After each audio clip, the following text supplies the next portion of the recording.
whenever you're good to go. Thank you. Good morning, everyone. I'm Mayor Donald T. Lopez, Village of Los Ranchos to Albuquerque. This is a working session of the governing body, the Board of Trustees of the Village of Los Ranchos. It's May 28, 2020 at 8:15 a.m. We have the four members of the governing body present: Alan Lewis, Pablo Rael, Tom Riccabini, and Sandra Pacheco. There are a couple of items that have been provided to the trustees. Our administrator, Ann Simon, has prepared a draft budget to discuss. At the convening number 5 at the Agra Future meeting that we had last week, I presented a vision for agriculture in Los Ranchos. A copy of that's been provided to you. And the final thing I want to tell you before I turn it over to Ann to talk about the budget and then invite the trustees to start commenting on it, or we can have discussion as this moves forward. I'm very happy that Will Fisher, our new treasurer, has decided to come today. Welcome, Will. We feel very great that you were able to come here. We have critical members of our staff in attendance as well to answer questions. We have the other department directors available to provide us with answers or other information as necessary. We received a letter from Donnie J. Quintana, Director of Local Government Division, on March 18, 2020. The letter states, updated fiscal year 2020-21 budget preparation and submission guidelines. What this letter says is that they, in essence, recommend that governing bodies throughout New Mexico submit their budgets on July 31st. And the reason for that is that at the meeting, whenever that might occur during the month of July, it is anticipated that the municipality will have its end-of-year information. And that end-of-year information will be the correct starting point for next year's budget. So that's why they recommend it. So with that in mind, I suggested that we go ahead and have a trial budget to review, which we're going to be able to review even prior to the June 10th meeting. Then on the 8th of July, when we have our board of trustees, we would have a resolution. That resolution will have the proposed budget. When the governing body approves it, that can go into the state of New Mexico on 31 July. With that, Ann, I'm going to turn it over to you. All right, awesome. Thank you, Mayor. And good morning, trustees. Is everybody okay with hearing me through my mouth? I'll probably take one off. Okay, well, I have passed out a copy of a draft budget, just for general funds, that that Tammy and I and staff have been working on, just to see what we could come up with based on a revenue reduction of about 25%. And that was based on, as you may recall, in the April 22nd special session that we had to look at the budget, we used some models that Tom Riccabini put together for us, projecting the shortfall that we might see in GRT. And when we calculated that projection over the course of the next 14 months, we got about a 25% reduced revenue stream just with GRTs for the end of 2021, FY 2021. So just to be very conservative, we put together a general fund budget with as close to a 25% reduction as we could. And it turns out, as lean of a staff as we are, we got there for the most part. Now, we're not completely enamored with the budget. We would love to see it fleshed out in certain areas. And then there are certain areas that you'll see in blue that are absolutely up for discussion. But I wanted to go through each department budget with you and kind of the revenue streams that we have projected. If that serves as well as the great course. Great. All right, let me just make sure there isn't anything else on my cheat sheet here. All right, actually, let me take a step back. Before we jump into the budget, I wanted to talk about a couple of things. First of all, you all saw the beautiful vision that came out, and we were able to do that in-house. We're going to be hopefully transitioning that even further in-house with one of our staff members taking it over. And this will save us a lot of time. It'll be more current because it'll create less back and forth with our editor. It's going to require some editing software, and so a purchase will be necessary. But it's a minor cost compared to hiring someone from outside of the village to do the layout, design, and so forth.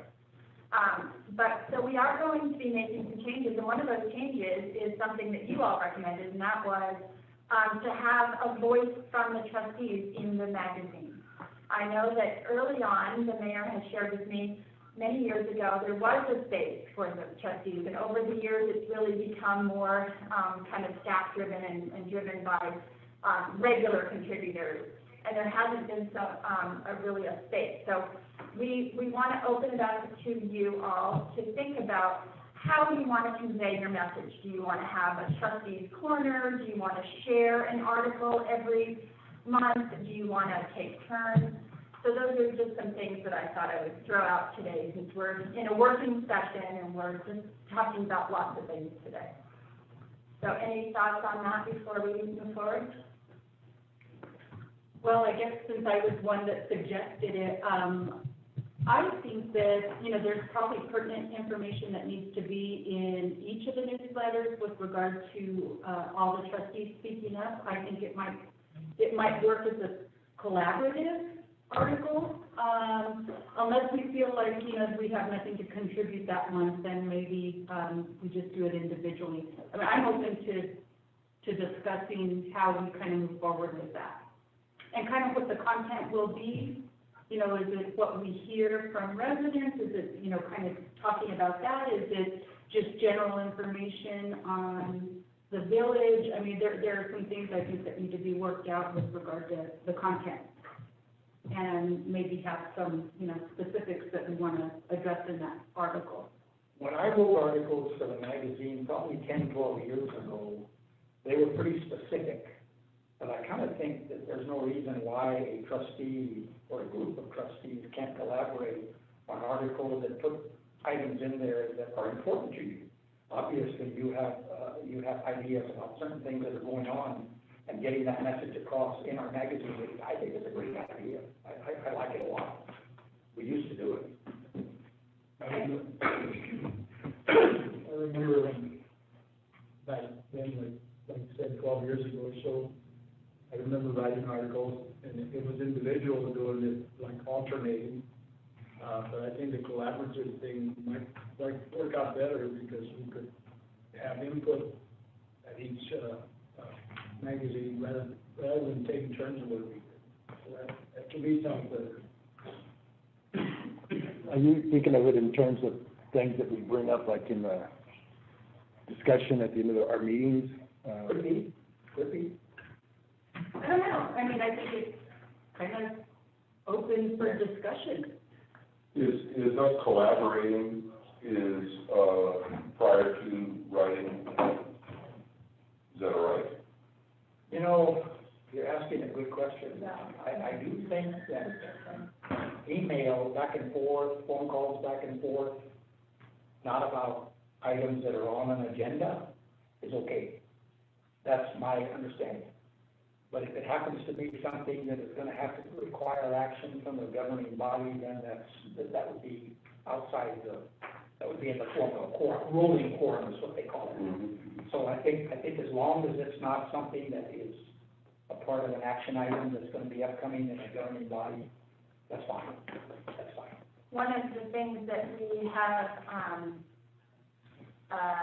always put in was the informal discussion that you all have at the end of your trustees meeting, and that's definitely something, even when we're trying to edit the minutes to get them to fit into the magazine, we always keep that informal discussion, because it does seem like these are the pertinent items that that you all hear from constituents, that you're out there in the village seeing, and you want to bring to the attention of, the public. So if we want to boil down the minutes just to those items that you all see as village residents, that is also an idea. And it could be in addition to or in place of the minutes. The minutes are in a different color in the magazine. And, they're sort of in a ochre color. And this one's gray. So maybe we eliminate the minutes and we make it an informal, or maybe we do it in addition. It is up for discussion. We don't have to have the minutes. We do that as a courtesy to our residents who might not be able to get online and read the minutes. I think that the minutes should remain, and I agree. but I think if we're going to do this, we should, do something aside from that, and maybe some of the discussion we had at the end of the meeting might be part of it, but it could also include other things that we're concerned with, or we notice in the village, whatever. I could see it. I'm sorry, excuse me. Can we discuss anything that happened prior to this? Yes. Yes, that's already. Yes, if it's already done, of course. Yes.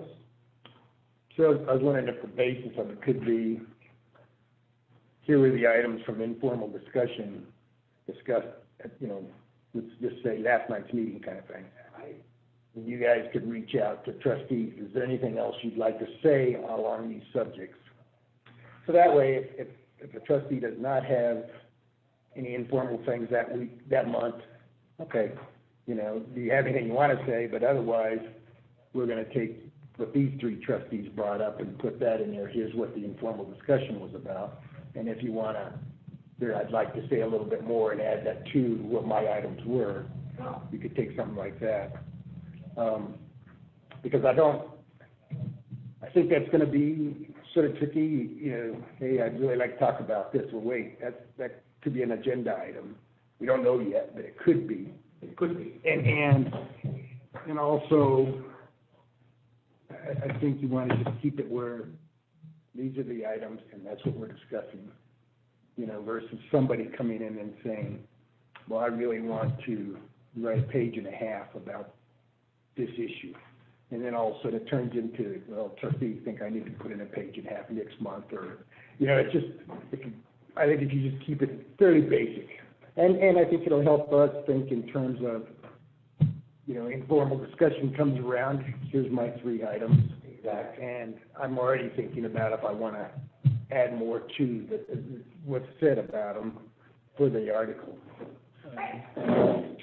Sounds good to me. Well, I didn't want to take any more time than that, but thank you very much. We just wanted to get a little feedback. Okay, so does anybody have any questions before I get into the projected revenue and department budget? So I really see this budget development process as a way to implement public policy. This document is essentially, in addition to the thoughts and feelings that you have that you might put into the village vision, it's how you further the goals that drove you to become elected officials. It's ways to address things in the village like the condition of our roads, the programming over at the Agri-Nature Center, the overall look and feel of the village, how firmly we come down on enforcement. All of those things are reflected in this budget. So it may look like a number, it may look like we're cutting or expanding, but in a sense, this document helps us serve the residents of the village. So with that in mind, let's look at the first page, and you'll see things might change, and we're going to be, Tammy and I, and will be tracking the gross receipts as they come in. But for now, we can only guess. And so you'll see we have, we dropped the municipal and state share growth receipts on the first 1, 2, 3 lines. We dropped those by 22%. Then as you go down through these various revenue sources, they might stay high. For example, home occupation licenses. We anticipate that there's going to be just as many in 2021 as in 2020, because people who are staying home with their home businesses, those are the folks who have stayed employed for the most part.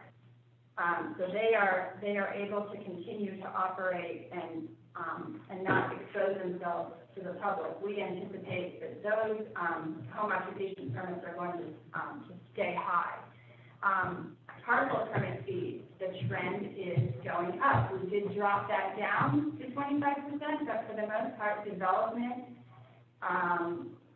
street, private drive repaving, and all of those remodeling projects that require a parcel permit, those have been trending upward. And especially as we all stay in our homes and look around and see what needs to be repaired, we've been seeing an uptick in parcel permit fees. So we did drop that down, but you may see that rising.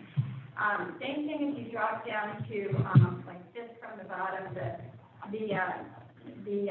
or sixth, the rental income storage units.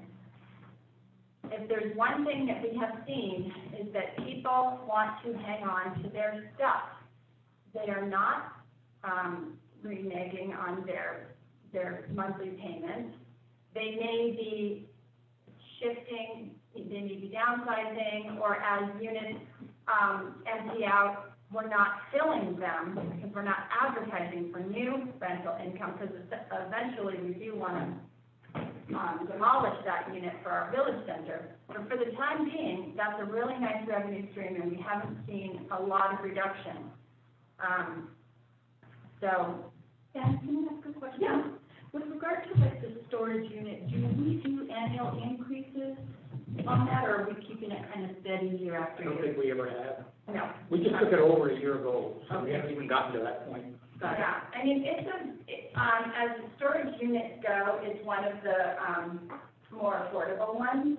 We provide a lot of really good security, but it's not super fancy. The units aren't air conditioned.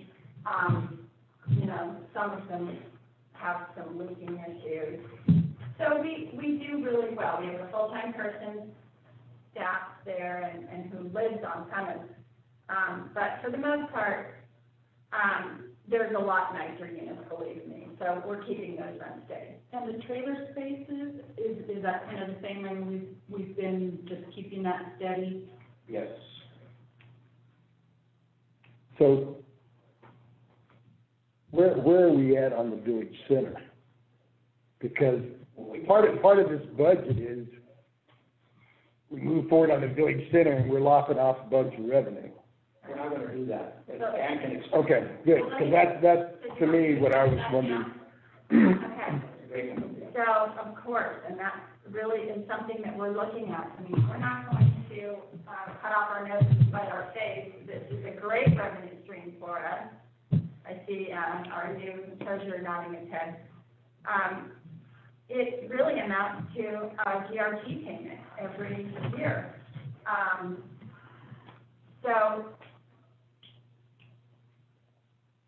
Maria Rinaldi and I are working with a company out of Chicago who does a lot of urban redevelopment. And what they do is they're consultants and they look at the development agreement. And this company is called SB Friedman, and they are working, we are utilizing their services just on an hourly basis to help us craft a development agreement that works for us. We are not going to hand over the keys to the castle. We spent a lot of time saving money for that 12 acres.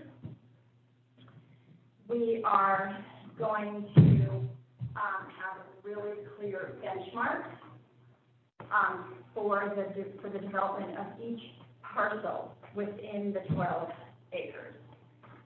For example, on the very corner where you have the office for the Fourth Street project right now, that is an area that has been identified by the developer for housing.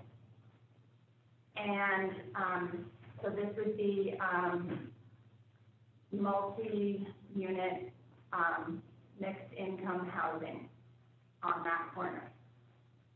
This is, everything's on the table still, so it's not a done deal. We haven't finished the design, but as an example, if the developer wants to start there, we will parse out our plans to the developer one parcel at a time. He'll start with the housing. He can get housing subsidies and he can get that development going right away.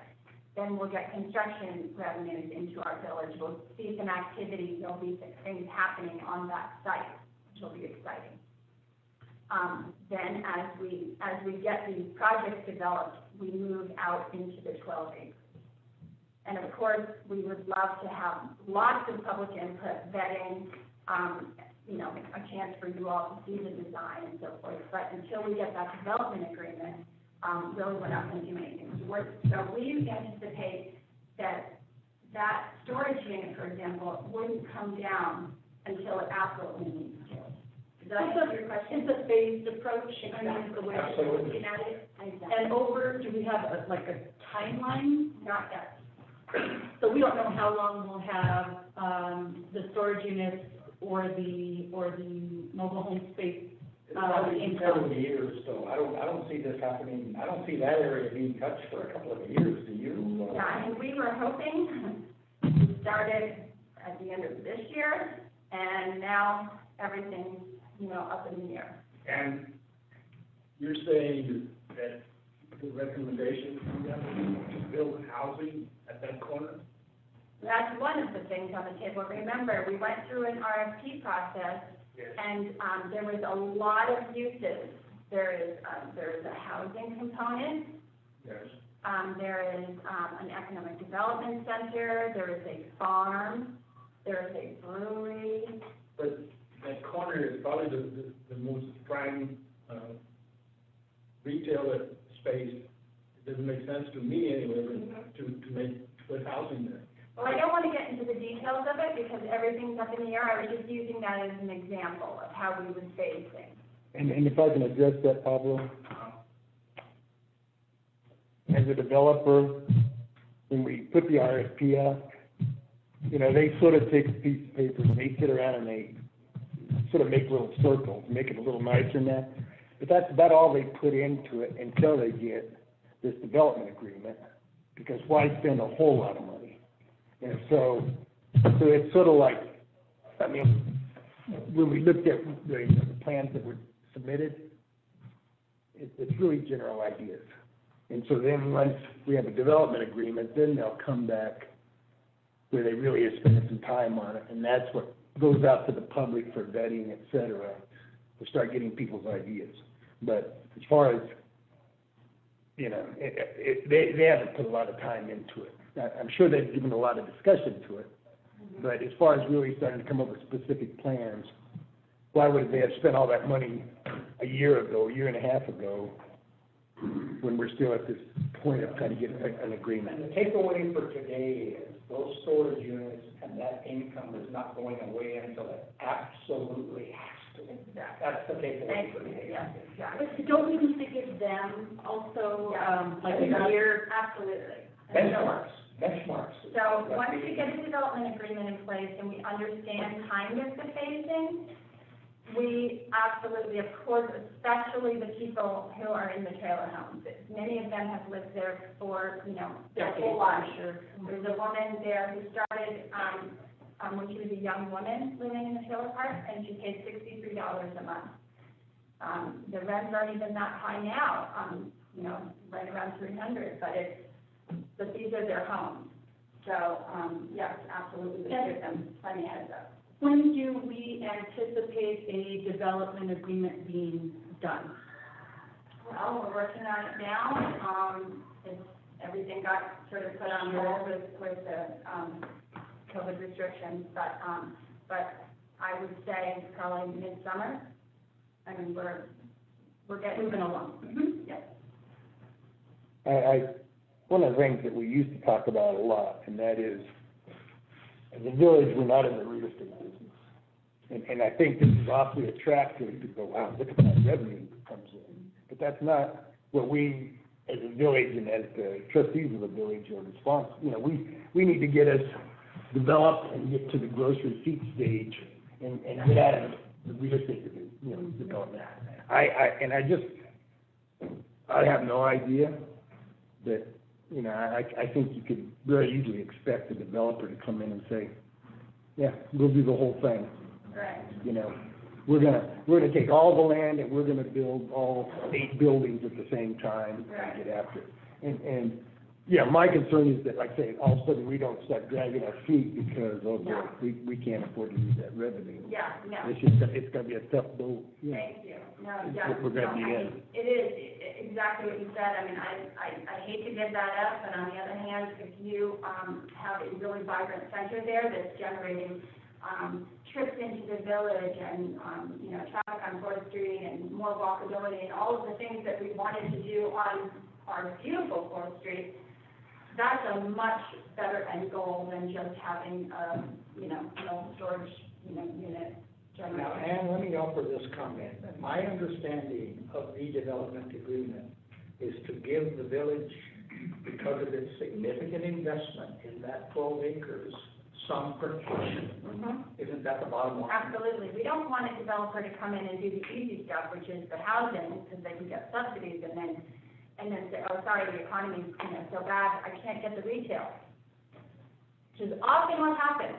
In fact, one of the reasons we, engaged, this firm in Chicago, that they work with developers all the time who are well-meaning, and then the economy changes and the municipality is out of luck. So we don't want that to happen. It's exactly what the mayor said, it's just for our protection. A heartbreaking story, and I don't know all the details, but the village of Hatch turned $5 million of their property over to a developer like 12 years ago. That developer went bankrupt, and that thing's been in court for 12 years. So the village of Hatch lost their $5 million. So the instruction that I gave Ann and Maria, and that's why they're using this firm, is to put the maximum protection in here so that we don't just, so that somebody comes in here and says, oh, this is gonna be fantastic. But then a year later, however long later, something goes wrong. And we end up losing. Because I was told, and I believe this number, I was told the village of Los Ranchos has $7.5 million invested in that 12 acres. That's a huge amount of money. We can't gamble with that money in any way, shape, or form. We have to be as careful as we can. We know the benefits of the full development. We know what that's going to be. And once a contractor starts out there, they pay GRT. So all that construction that's going to go on out there is going to generate gross receipts tax. There's no question about that. And we were told a year and a half ago that it was about $65 million worth of total development. So, I mean, you're talking about a massive influx of GRT, not only from the construction, but in the future. So anyway, that's my point. Great. Any other questions on village center before we go on? I was just gonna say, again, I hope we have learned from the situation that has occurred over the last few months. I mean, that was something that I don't think anybody could have predicted. So I think those protections are critical. They are. Thank you. Thanks. Okay, so, a real conservative estimate here is that we will have, revenues at 2.962 million for FY 2021. Let me offer a comment on that, Yes, go ahead. if you don't mind. This 2.962, you can compare to the audit report all of you received for the June 30th, 2019 audit. That number was $4,330,000. So that is a huge decrease. It is a very significant decrease. So that's kind of our starting point. Am I correct? Perfect. Thank you. That doesn't take into account, carryover, and we anticipate we're going to have about, Tammy, 1, 2, 3.7 or 3.1? The dollar or in cash equivalents. 3.1. 3.1 million, cash equivalents carryover when we start the fiscal year. And you can see that number on page 7 of the handout that she gave you, column B, the ending cash for fiscal year 2020. 3173, yes. And we'll know that exact number on July 1 or shortly thereafter. That's correct. Does anybody have a question about that? Okay, great. All right, are we ready to get into budget? All right, excellent. Excuse me, and Fun part. I think one more, just, Sure. I think for the record, so that village residents understand, I mean, I think your revenue number, I think you guys have done a great job, because much easier to start with it being probably the worst case scenario. And so we have the opportunity mid-year. Yeah. If the numbers are much better than we forecast, then we have the opportunity to change the budget. And I just think that needs to be part of the record, that, you know, some of the things we're cutting, maybe we can put back, or maybe will be, you know, Exactly. put in the middle of the year, so. And Alan, you were here on December 31st of 2017, and we put together at that time a magnificent mid-year budget that we all approved, Pablo, you and I, and the other trustees, and the late mayor, and Kelly Ward. And the purpose of that mid-year was to make sure that we had enough money for 4th Street, because 4th Street was going to start in 3 weeks, so we had to do that mid-year. And we haven't done much in the way of mid-year since then, but the mid-year this year, December 31st, is probably going to be a pretty important mid-year adjustment. That's my opinion. Right, I think you're right. In fact, I was at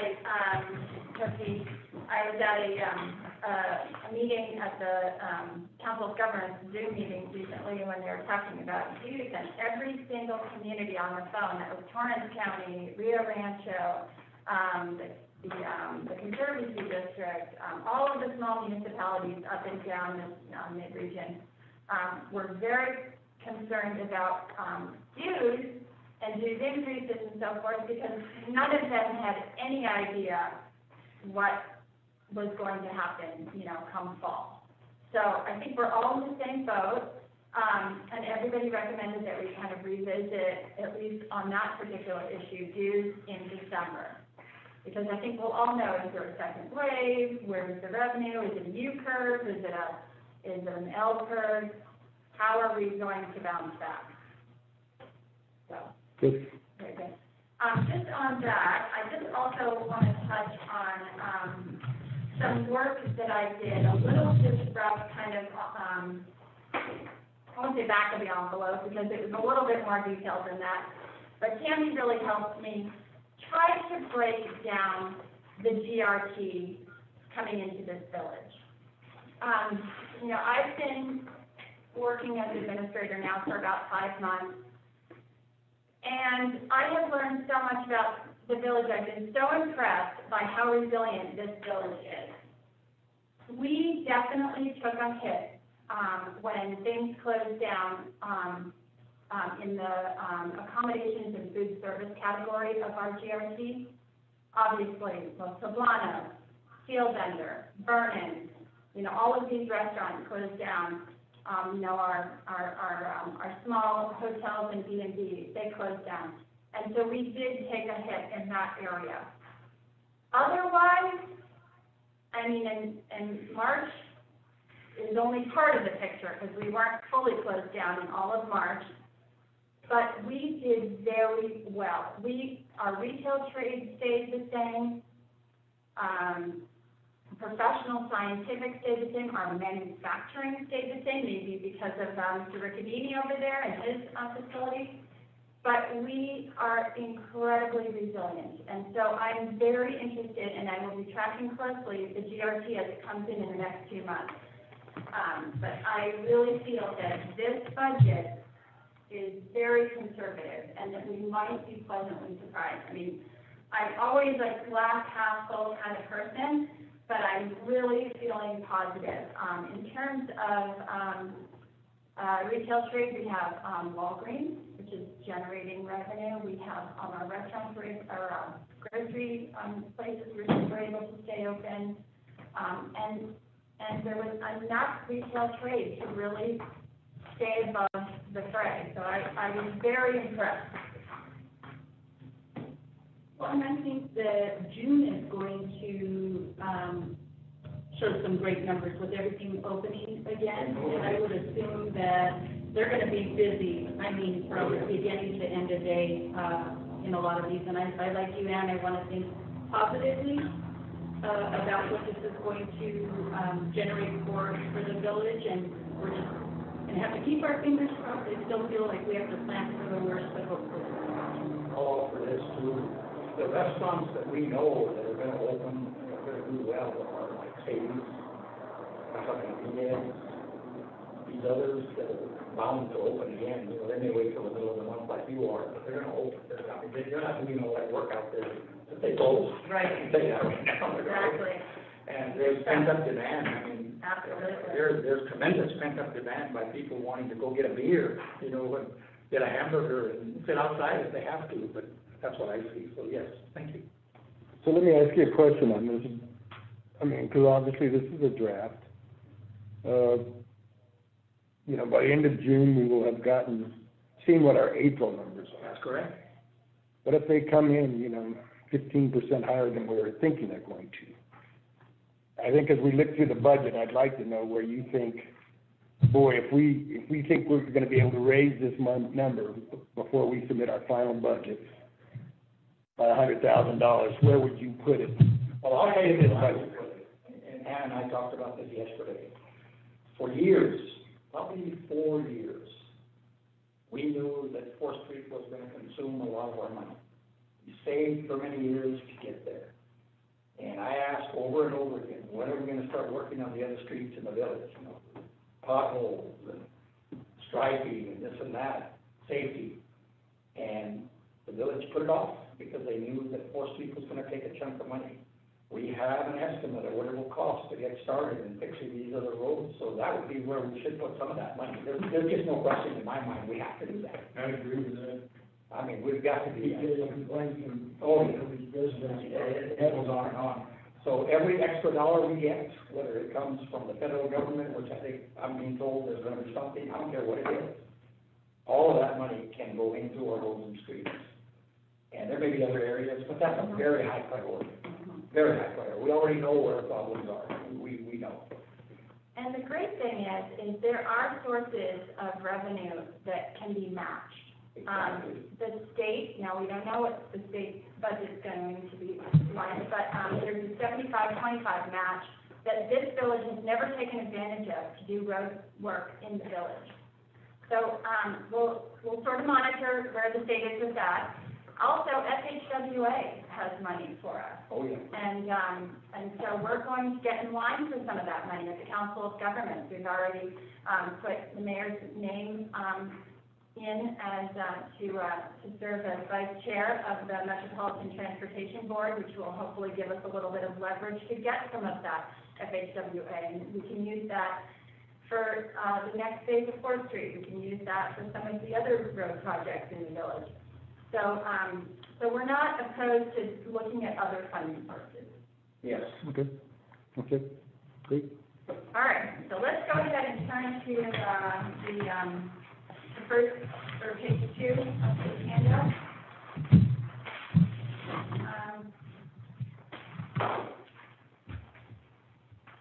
We're in the executive legislative fund. And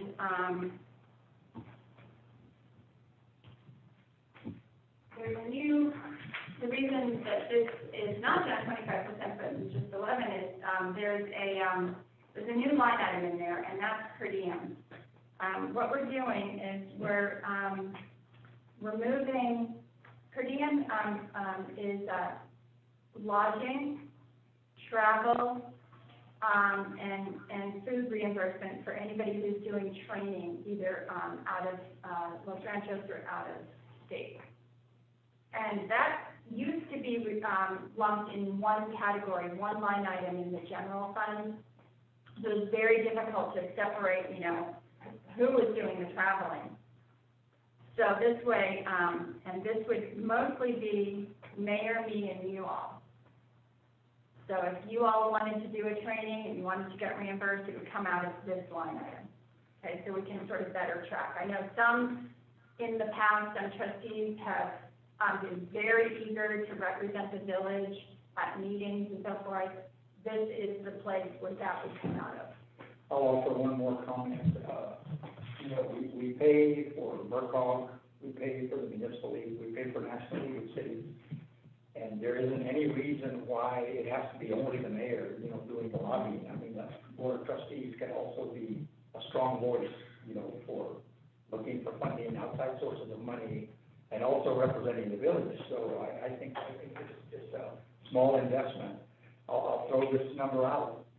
In the last 2 years, I was asked by the governing body twice to be the principal lobbyist for the village. And so with the team, with the Village of Los Santos team behind me and working with me and providing me the documentation, we lobbied and were successfully able to lobby for over $2.2 million of state appropriation money. That's remarkable. It's remarkable. It shows you what you can do with a very small investment, but being out there and pushing for your community. I mean, that's the bottom line. And with that, I'm glad that the mayor brought up our memberships in these organizations. You'll see a big ticket item in this executive fund is our membership. These membership dues have an intangible benefit. They allow us to get in line for funding. They allow us to influence policy and decision makers at a higher level. They allow us to get information and training that is very important to keeping our staff as tip-top and informed as possible. It seems like a large number, but when you bring back the kind of revenue that the mayor was able to attain, you see why it's important. I mean, you all know, when you're a member of a club, you get access to decision makers, leaders, funding sources, tips, grant funding assistance. It's almost intangible, the benefit that comes back to the village. It's very hard to put an ROI on these kinds of organizations, and being a member is very important. So Ann, I'll offer this caveat. We did get that $900,000 in FY19 from the state, from 4th Street. We paid almost $600,000 out of that $900,000 directly to Bradford Construction, which meant we saved $600,000 of our own money. That leaves us with $300,000 that we can still spend, and it's obligated on the remainder of 4th Street. So even in these lean times, we can still do the surveying, the line spotting, and some preliminary planning to hopefully address the problem at 4th and Ortega that everybody's getting emails about. So it's not like we're dead in the water. We're using this money that the state has given us, that they'll take it away if we don't use it. So that's really the significant benefit. And can you tell us what are the memberships specifically? There's 3. It's the Mid-Region Council of Governments, which is about $4,000. It's Municipal league. the Municipal League, which is also $4,000.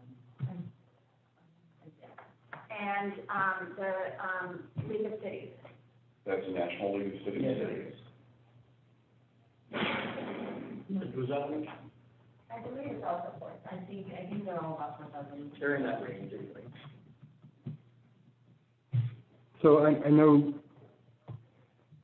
it was confusing with budget last year because of the interim administrator and where then Tim was getting paid, et cetera. So on your full-time, that's you.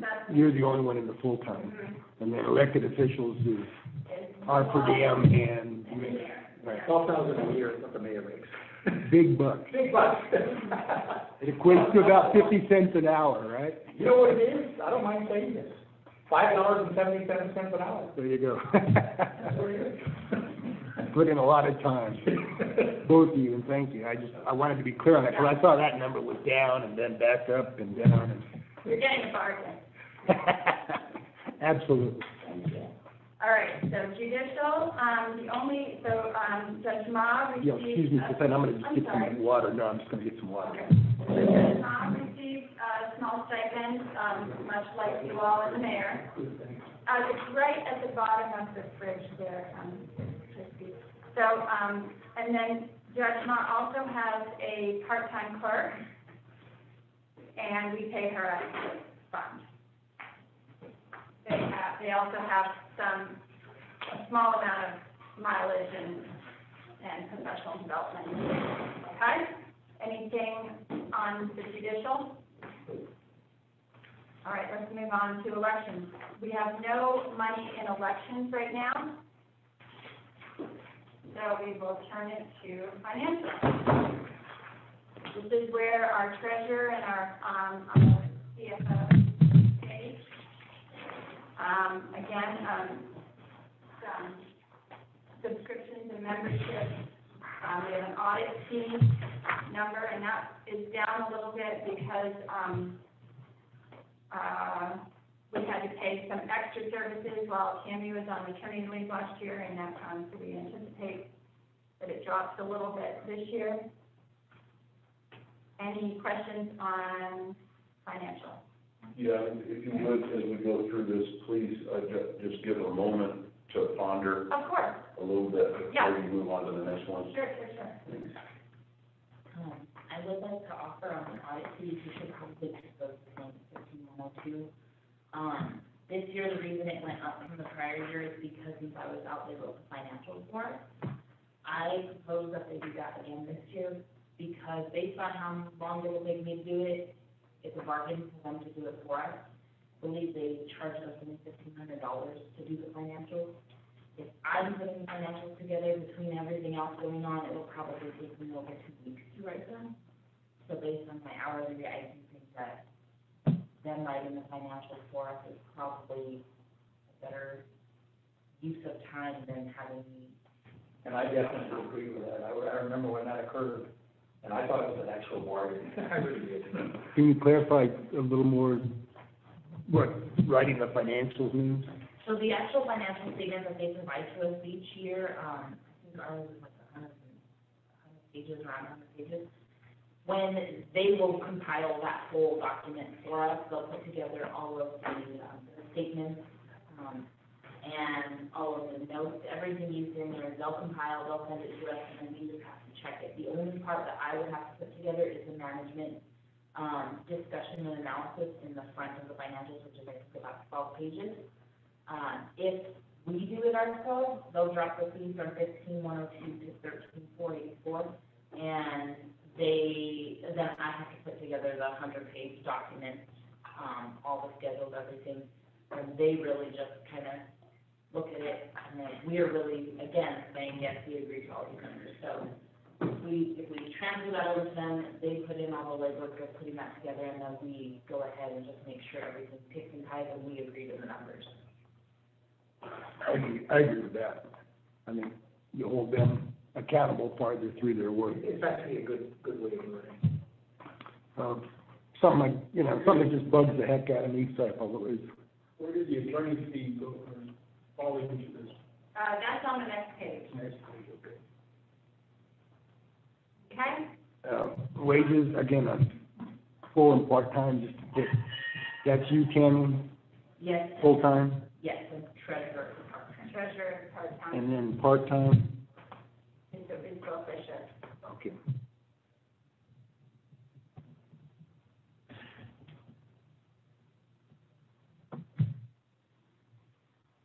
Okay, Anything else on that? Can I just ask a question with regard to the retirement contribution? How is that a set number for everybody, or for those? It's not the same for everybody, sorry, go ahead. So para retirement, there is a certain percentage that we are required by the state to meet.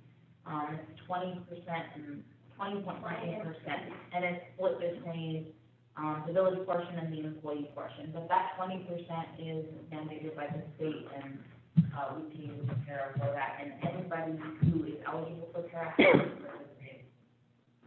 At that level. So the para is at 20% of wage total.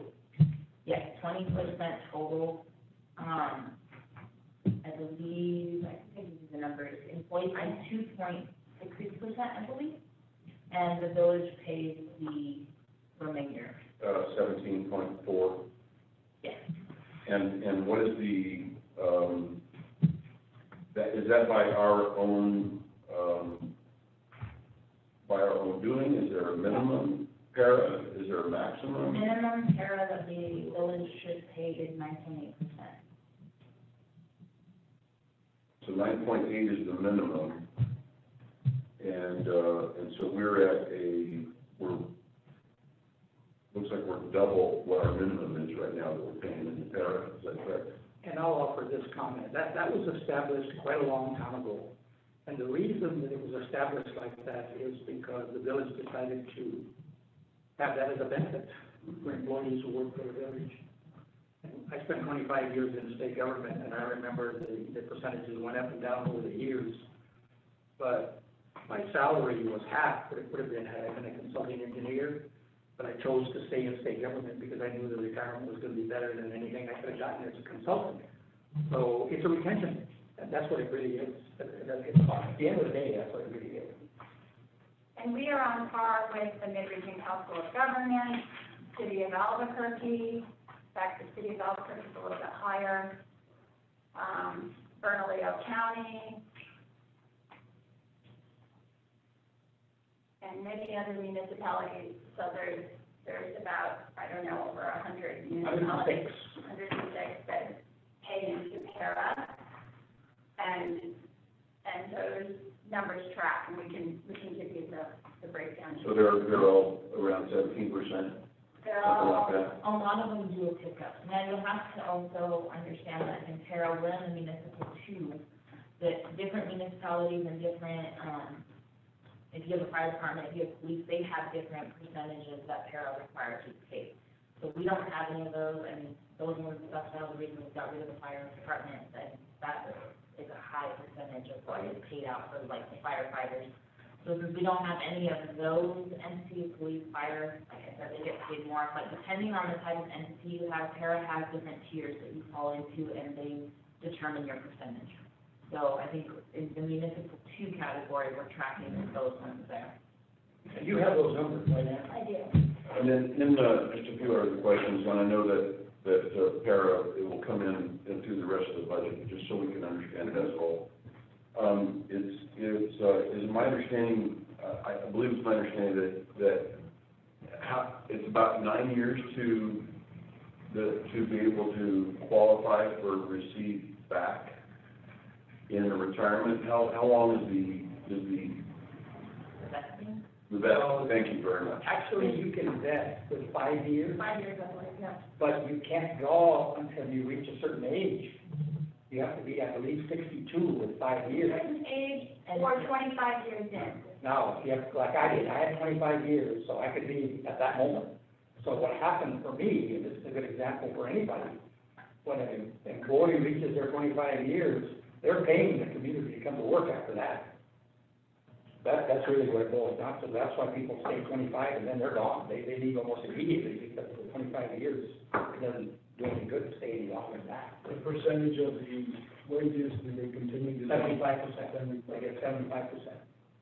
So if somebody leaves before they're vested, then. They have to wait until the age. They have to wait. But then para keeps the money that we put in, That's right? The employee gets their money back. No, they have to request it back. Okay. The employee leaves before they get to their retirement age and they want that money as a refund, para will give it to them, but para gets to keep the money that the municipality or state agency, whoever it is, put in. Even more of a reason to really vet out and employees, Exactly, make sure that they are going to be, solid for us for 25 years. and be capable. That's correct. I mean, that's the bottom line. So, in the last legislative session, they've made some changes to protect PRA. Right. Will that affect us in any way? I don't think so. I don't believe so. I haven't seen anything come through. Normally they'll send us some kind of. We would know by notification now. from the state. We haven't received anything yet. With new employees, you start paying them right away for, or they have, they have a certain time frame?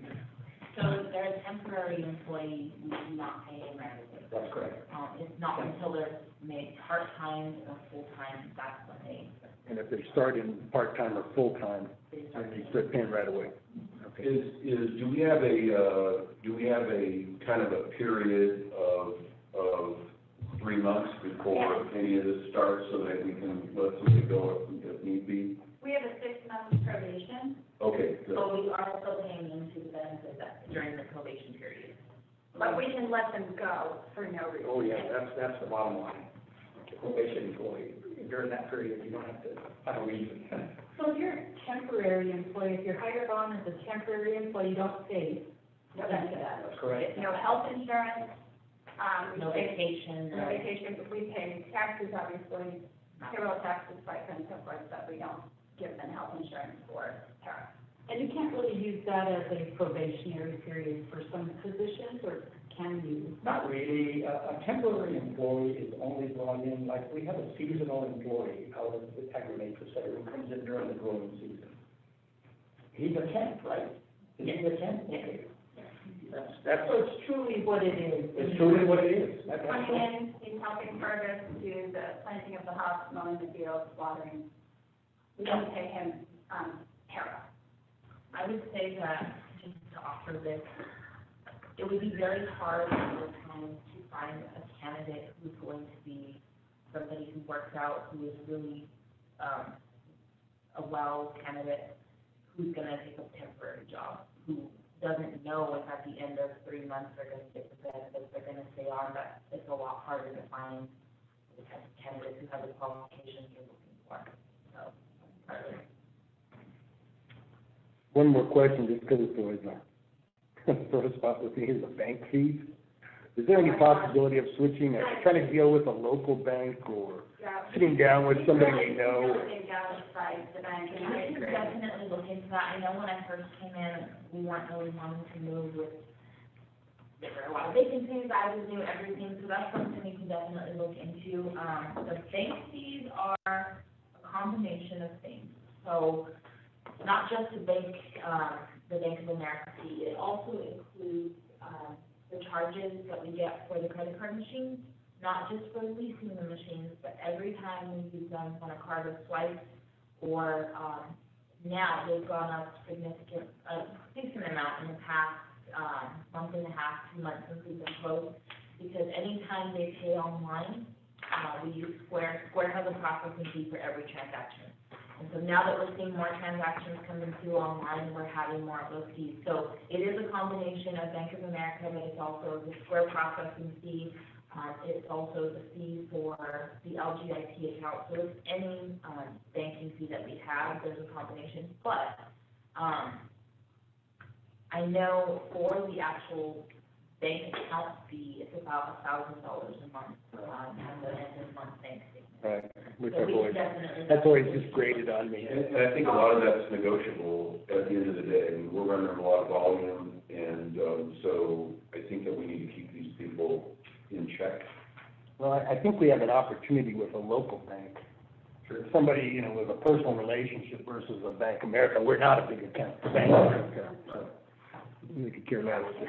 Just something, that's just a sore point of mine. Yes, thank you. We do want to be as agile as possible, and it's been very, well received by residents to be able to pay online, something that we were never able to do in the past. So having that Square, payment system has been really helpful. Is our cash all kept in that same bank? No. Well, yes, other than the LGIP investment account. We keep the majority of that in the investment account so that we're earning more. She only takes out what she has to take out. Understand But that. that's the only bank account that we have. And that could be an offset to, you know, to some of these fees, so we need to think about how we negotiate that. Is there only one bank in the village now? No, you have that bank on Fourth Street. What's the name of that bank? South, isn't that the Southwest Federal Yeah. Credit Union or Oh, that's something? right. Yeah, it was the P&M credit union that became Southwest. Right, and then you actually have Lucenda right there by Smith's, but I think they're right outside the village. I don't think they're just right outside the village, yeah, that's correct. Okay, are we ready to move on to planning and zoning? And if you'd like, Tiffany is available to come in and chat with us. Should we bring Tiffany in? Oh, thank you, Danielle. Tiffany should. All right, so, in planning and zoning, currently, in this budget, we see, there's 3 staff people. There's Tiffany, Jennifer, Dominic, and a vacant planner position. We do not intend to fill the planner position. We're going to keep that vacant. Tiffany is a planner. She also has an MBA. She's currently planning director. And Jennifer is doing a great job as our clerk and just about everything else. So Tiffany, welcome. We're just getting into your budget. Tiffany, sit over here. There you go. Sandra and, or right over there, I guess it doesn't Over matter. here, maybe, so that you can have, not coming back. All right. Sorry, Alan, right behind you. Tiffany, if you want, why don't you sit over here? Yeah, sit right there, that's a better place. So Tiffany's, fund has, So Dominic, Tiffany, and and Jennifer. Jennifer, And one vacant, are all 3 in the full-time? yes. Three full-time.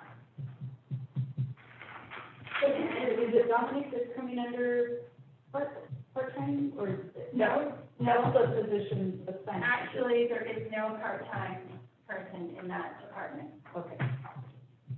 That's an old line item.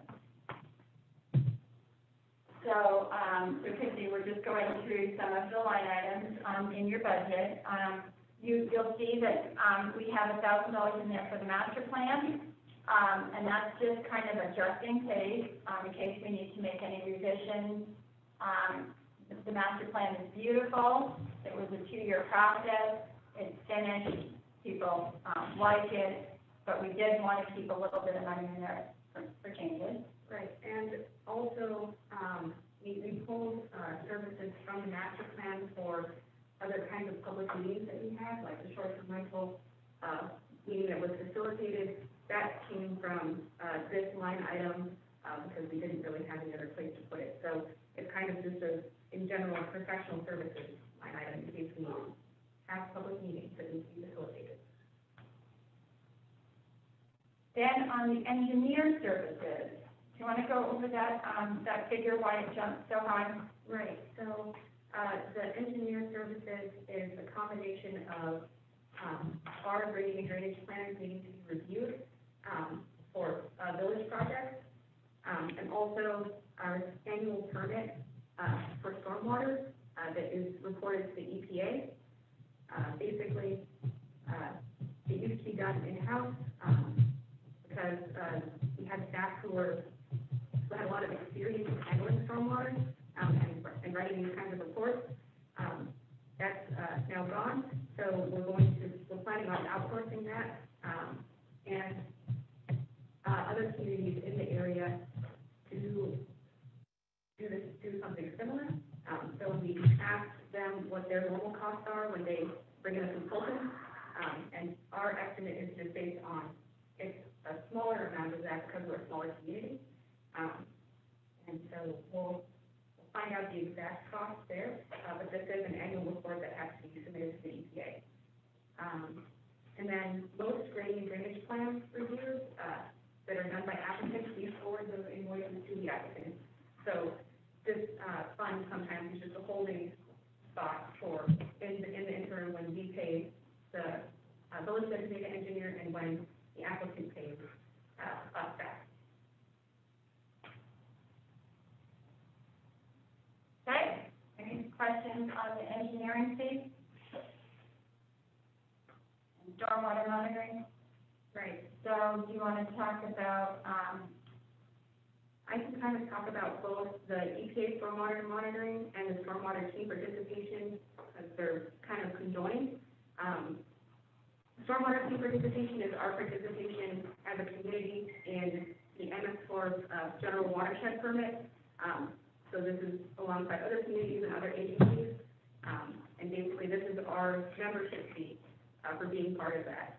And then the $200 is every year we have to monitor and test stormwater quality. And this is prorated for each community based on the amount of discharge they usually have. So ours is relatively low compared to other communities. And there's a drop in that. It wasn't 1,000 because basically the original $1,000 invoice was for a 5-year permit. That 5-year permit is now expired and now is on administrative continuance every year.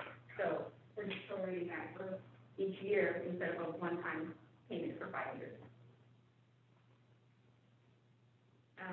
And then, do you want to talk about construction? yeah. It came up at the last meeting, you all had a question about, the construction services. Right, so, construction regulation services is our, joint powers agreement with Bernalillo County for them to handle our building inspections and, building permits. What we issue is a zone review permit. So basically, we check all of the plans for conformance to our zoning regulations, and then once that passes, they submit their plans to Bernalillo County, and Bernalillo County will handle the permitting and inspections after that. We're sent back the certificate of occupancy that we also sign off on, and then we also issue a certificate of compliance for stormwater compliance. So basically, I did some preliminary estimates based on the average cost of a full-time building inspector, assuming they're spending half their day doing building inspection. And basically, it's kind of a wash just based on salary alone, not including the cost of having an online permit portal.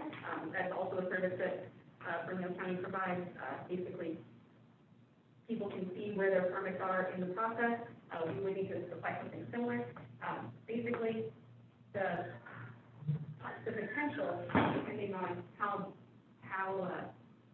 many inspections we have, and the cost of those inspections is about $15,000 to $20,000 gained by the village each year compared to the $18,500 that we've gained from the past 2 years. Sorry, it's easier if we had something to look at. But basically, for the past 2 years, calendar years, not fiscal years, we average $36,000 in permit fees, minus our $17,500 that goes to Bernalillo County. That's pretty much $18,500. And so it's beneficial to the village to continue this contract because basically we already receive essentially the building permit fee, but just for our zone review permit. And then we don't have the cost of a building inspector and a full-time building inspector and their qualifications and whatever benefits we have to provide for them as well. So, and also we then don't have the cost of that employee during slower times, depending on the amount of permits that we issue.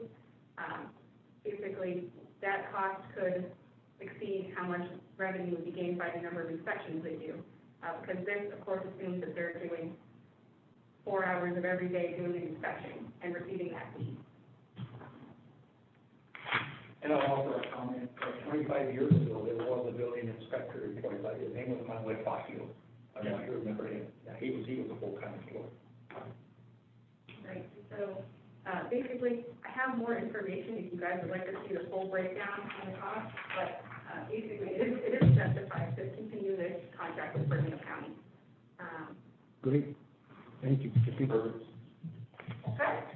All right, awesome. Printing, publishing, and advertising, this is, money that we have to spend when we notice an agenda item on the, planning and zoning commission and so on and so forth. Right. So, public hearing items, they have to notice the Albuquerque Journal.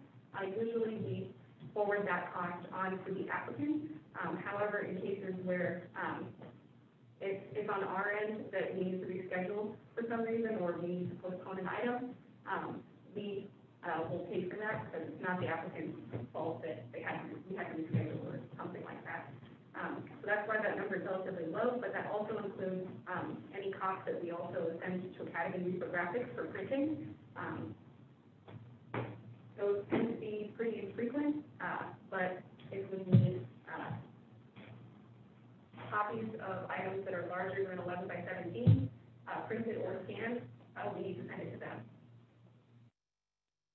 Okay, I'm going to ask you all to jump now to page 7. And if you look at, 1, 2, 3, 4, 5, 6, 7 lines up from the bottom, we get to, an item in capital expenditures called capital equipment and machinery. And Tiffany is going to chat with you about 2 items in that $21,000 budget item. So that is a combination of 2 items, business licensing software that Jennifer Schilling, our administrative assistant, presented to you a couple months ago.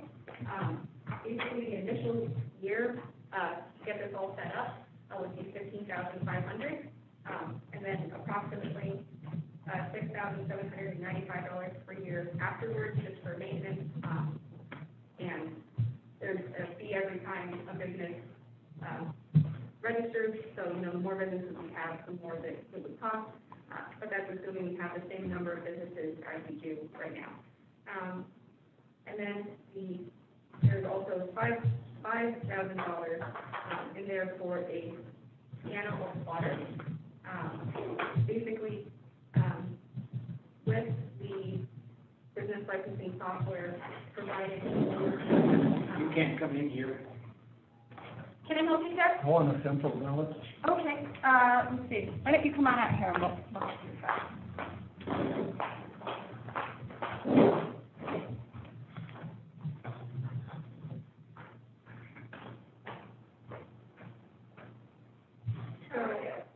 Basically, with the business licensing software, Jennifer had mentioned at the meeting that it takes up a lot of her time, but her education is in records management, and one thing that we'd like to do in the department is better organize our records and make them more accessible, both to staff and hopefully to the public in the future. But basically, the cost of a scanner plotter is so that we can scan and print things that are larger than 11 by 17. A lot of building plans, a lot of site plans are on pages that are larger than this. And every time we need that service, we spend quite a bit of money going to Academy Reprographics instead. Right now, we don't do too many of those on a daily basis. However, if we are going to be spending some time scanning all of our records, making sure all of our physical and digital records are the same, basically it's going to, that those costs will add up pretty quickly. And so basically, I don't have some numbers if you guys would like to report on that, but it would be $5,000 for the first year and $1,000 each year afterwards for maintenance. These costs were also compared with the Liberty Council government and how much they spend on maintenance every year, how much it costs them for their scanners and plotters. Big time saver as well. Totally. Tiffany, so would that take away then from the other line item where you were? The reprographics? Yes. Exactly. I also want to make a comment about the business software. You recall Jennifer's presentation to you back in February. The amount of time it takes her to track each and every business license that comes in is about a 50% of her job. About a 50% time savings with this software. 50% of her time then could be shifted to the magazine, to helping the planning and zoning director, to just being available to us in many other ways. Jennifer just got a master's in library sciences. She's an amazing resource for us, and we really love to utilize her resources in more than just tracking down home occupation licenses. Totally agree, and all this also, as technology comes in and we do this, Right. then our total staff needs in any department, and in this case, planning and zoning, you know, we've got a vacant position, maybe what we do is we shift everybody up, and we don't need more than Exactly. 3 people, maybe, you know, or less, so. Exactly, thank you. Great. Any questions for Thank Tiffany? you, Tiffany, that's wonderful. All right, well, yeah, if you guys want more information on the numbers, just let me know. One question real quick is the fire inspection services is I see a big drop from 19 to 20 and then now to 0. So, basically, over the past, couple of years, we used to pay the fees for fire inspection for businesses. We have been stopped doing that because that is a cost to doing business, that the business should be, incurring at this point.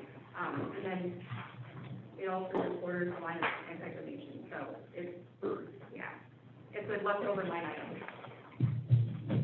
And the cost that you see this year, the $800, we had actually decided, at the end of last fiscal year, we were stopping that. The only ones that came due this year that we paid for were some of the county had that were from past due from early 2019. So those are the only ones in our statement. Thank you, Tim. Other questions for Tiffany? Thank you, Tiffany. Thank you, Tiffany. All right, great. So let's go to general admin.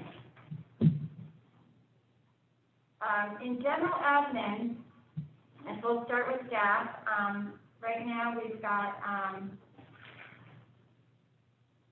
Danielle and our receptionist are the only two employees that come out of general admin. We do have a budget line item for a front desk position. Right now, we are paying Amelia, who's a temp. And to be honest, it's a bargain. She is wonderful. We love her. We're a little uncertain where we're going to be, so we're just hanging on to her. We do not have to pay the loaded salary. Just we pay a temp agency. So right now, that receptionist position is vacant. So, but we did budget for a receptionist. Any questions there before I move into what's in the meat of this? So the budget includes Danielle and the receptionist. Anticipated, okay. Okay, so, in the admin is where you see the majority of the supplies for the village. Come on over here and sit down. Fergus is here to answer questions about ag. But we're not quite there yet, but come on in, we'll give you that.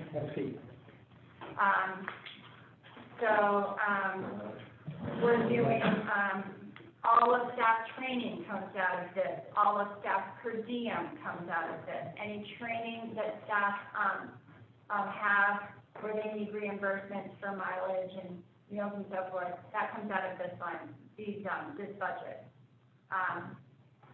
All of our postage, even postage that other departments may use, Keene, for example, or whatever, that all comes out of this fund. Telephone, for example, that kind of thing. Any questions on any of these line items? Attorney fees? Okay, the attorney fees. Now, here's my decision. This is, remember we talked about this is a policy document. So this is a chance for us to decide where we're going to put our resources. We have, and we can do a fuller analysis, but the attorney fees are not that different this year than many, many years in the past.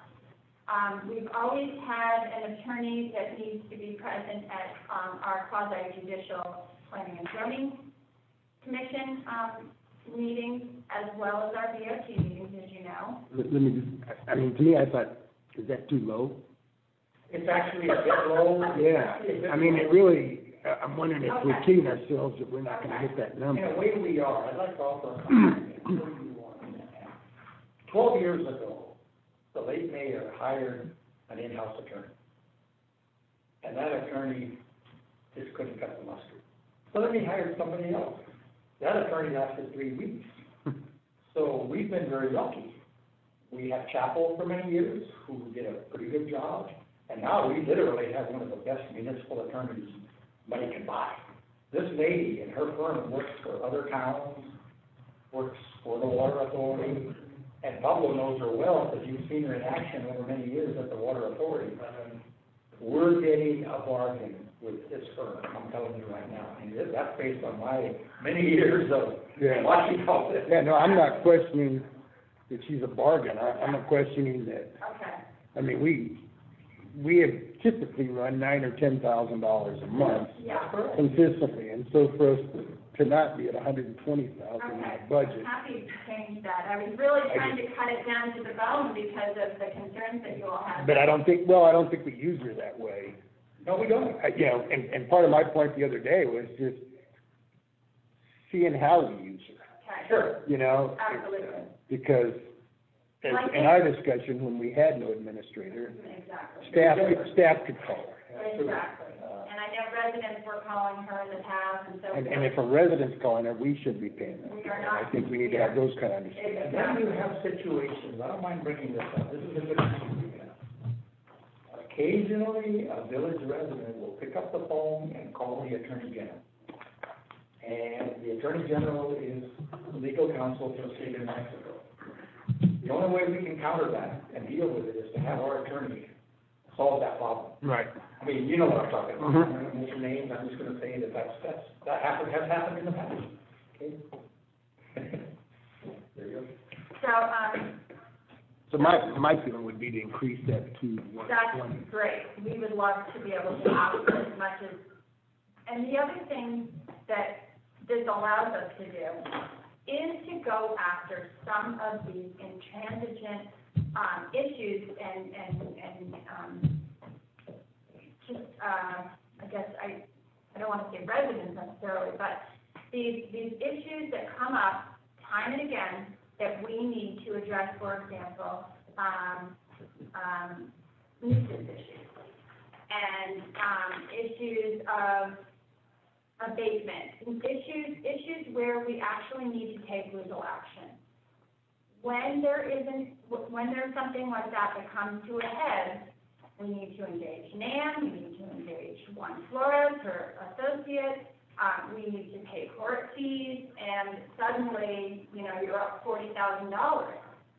So it's about how much we want to take on some of these issues. I mean, this issue on the one that the home occupation, I don't want to mention it now, but that we've been talking about north of us, that could have easily gotten out of control and gone to court because we had a lot of residents that were that felt very strongly about it. That's a budget item. How much do we engage our attorneys and that kind of thing? So I really appreciate you, wanting to bring that up to at least current year level. Well, and is that a good number, or is that too low? No, it's a legitimate number. It's 10,000 a month. And that's been, I mean, it's a legitimate number. I believe it's.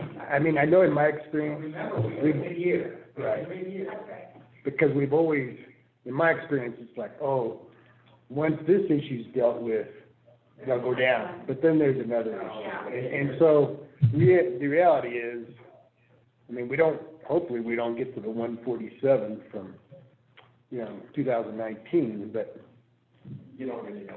you don't know. There's an early enforcement is important, Yes. and coupled with, if we've got complaints going in that are, that we can mitigate through communication with a resident, we need to be doing that, like, right away. Exactly.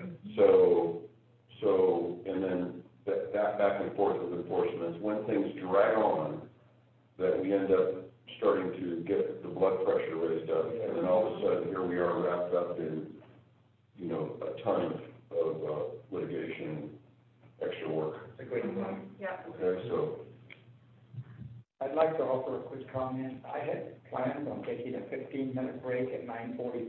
It's 9:40. Is that acceptable to everybody? Sure. I want to get a cup of coffee and use the restroom. So we got 5 minutes. Do we want to? Okay, so we wrap this one up. Are there other, items in the general fund that you all have concerns about, that you, Not really concerned, just wanted to know your thinking on, Yeah. computer support. That's Chico. And he's been invaluable. He took us to the cloud. And he's gonna be able to operate at 30,000? And surprisingly enough, I'm really on the other side of the fence right now, asking if you've budgeted enough money for some of these categories, so. Thank you. The other one I had was, I had a question on insurance non-employed. And that's a Kenny question. So insurance non-employees, that is, 47,060. Yeah. That 8 from the bottom or so, some 2, 4, 6, 8. oh yes, for the 60,000. So that is all of our insurance for all our properties, all the liability insurance that we have to carry. Okay. We're anticipating an increase just because there's always insurance increases, so that's why we, increased that one. Okay.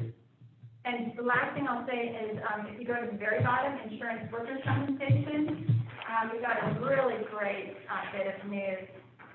Was it that one? Yes, Yeah, from the state, go ahead. the state, sent a notification last week, The self-insured fund. they are cutting it by 50%, based on the pandemic and everything that happened. So we basically took, last year's and kind of anticipated based on that, cut it in half to 50%, so we're anticipating something around 8,000 instead of the larger. Excellent. just a note just for everybody's clarification, we also have the contract services for the self-storage of 56. So the contra is to our income for that, and so $70,000 is our net. We're gonna certainly make that up in those receipts. Yes. Once we get that open, so, it's not, and to your point, Alan, we're not in the storage business. Yeah, we're in the building business. Right.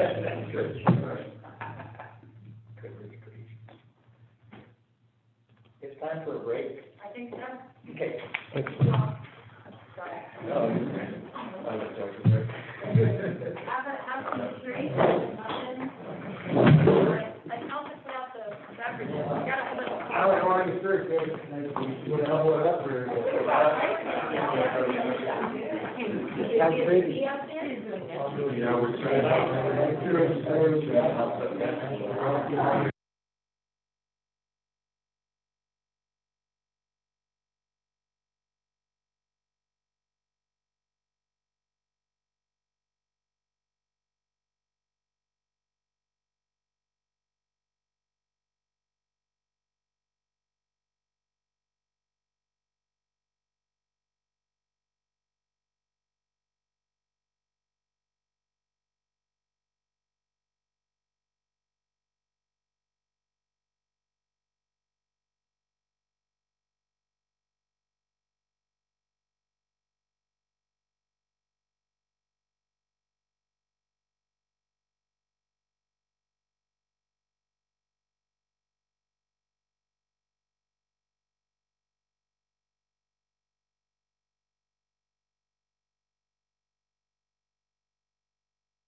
you guys.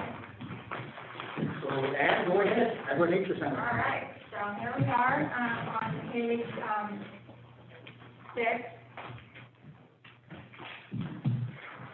And as for the other funds, the wages are at the top. You'll see in this one, there is a temporary employee, and that's, Matt Stapleton, who helps out, the village in the summertime. We don't pay Matt, benefits. So that's a really nice thing for all of us, and including Matt. He enjoys coming out and working with Fergus. On the full-time, we have both Fergus and a temporary, staff person who's temporary, but we do pay her benefits for 2 months, Sabrina Apodaca. She has been wonderful. You will see, I did budget to have Sabrina stay on next year. And I'm hoping that you all concur. Fergus has a big facility. He is down there by himself. We have valued agriculture as a village, for 200 years, and, or however long the village has been a village, how long? Well, 100 years? you can go back even farther than that. I have a map in my office that shows the old Los Ranchos, and I don't mind telling this story quickly. My grandfather had one of the oldest dairies in the old Los Ranchos, and so agriculture has been part of my life and part of this old village and the new village for a long, long time. And I grew up on a dairy farm. I learned everything that they do on that farm, and I've told Curtis this many times, I know what's going on when it comes to farming. I've been there. If we ever have to go back to that, we can go back. We won't have to go that far back. But Fergus can tell everybody here in a few minutes how valuable and what we're doing to keep our agricultural enterprise moving in the new world, because really it is a new world. It's a brand new world, and your article in the magazine is fantastic. It lays it all out beautifully, and so I'm very impressed. So go ahead, Ann. Excuse me, I just want to make a comment too, that the Chavez family also has a dairy farm on Chavez Road. Absolutely. They grew up, the entire farm. There were a number of areas here, they were all over, they were all over this whole valley, really. And they donated the street to the village years ago. Right? It's done, and of course, it's a vision of the mayor's, as you saw in the sheet that we passed out, and, it's in our master plan, widely accepted and valued by the residents. And frankly, what I've seen is it's part of our brand. It's what makes the village of Los Ranchos unique and different. We are a green pocket surrounded by urban Albuquerque and county. The mayor recently was invited by Mayor Tim Keller to come and talk a little bit about the village during his weekly press conference that he's been giving to the media. And what did he do when he introduced the mayor? Talked about what a beautiful agricultural gem the village of Los Ranchos was. Correct. So it really is a part of the village that I feel we really need to support. So with that, you want to talk about some of the items in the, Yeah. and then we can go back to a discussion of the. Do you want to just go through each line item? Sure. So I guess we talked about staff, so there's me, Matt Stapleton, who's a seasonal worker, and we recently brought on Sabrina Apodaca, an administration person. It came from, number one, being smart with the budget. I'm willing to not have a farm truck on the property, and I think that's where Sabrina was. Well, we looked at where can we do without something, but where do we need someone in return? My commute to work is 10 minutes. We have a ranger out there, we have 2 tractors, so I think on the property I don't need, it's not 100% that I need a farm truck, and we probably have enough equipment out there to succeed right now. Would I like a truck in the future? I won't say no, but right now, I'm okay with that one. So the idea was that, the workload has got pretty heavy, and it was, I think it was assessing my hours from last year was for the kind of the red flag came that, you know, I was doing 60 plus hours a week to try and keep everything moving out there, and that was kind of red flag that I should go back to 40 hours and try and stick within for my own well-being as much as everything else to try and do the best I can with that, but also see, you know, where was the gap that needed some work, and administration seems to be, I wouldn't confess that I'm the greatest administrator. I do the best I can, but I think there's a lot of gaps that need to be corrected. We've built, I think, a huge network of people, but it's good and well having a good network, but if the structures aren't backing that network, it's hard to succeed. So I think you need proper structures behind a good network of people, because you may communicate to a good network, but if there's gaps in that communication, the trust in what we're trying to do gets lost, and we need to make sure that that's not hinders in what we're trying to achieve. I think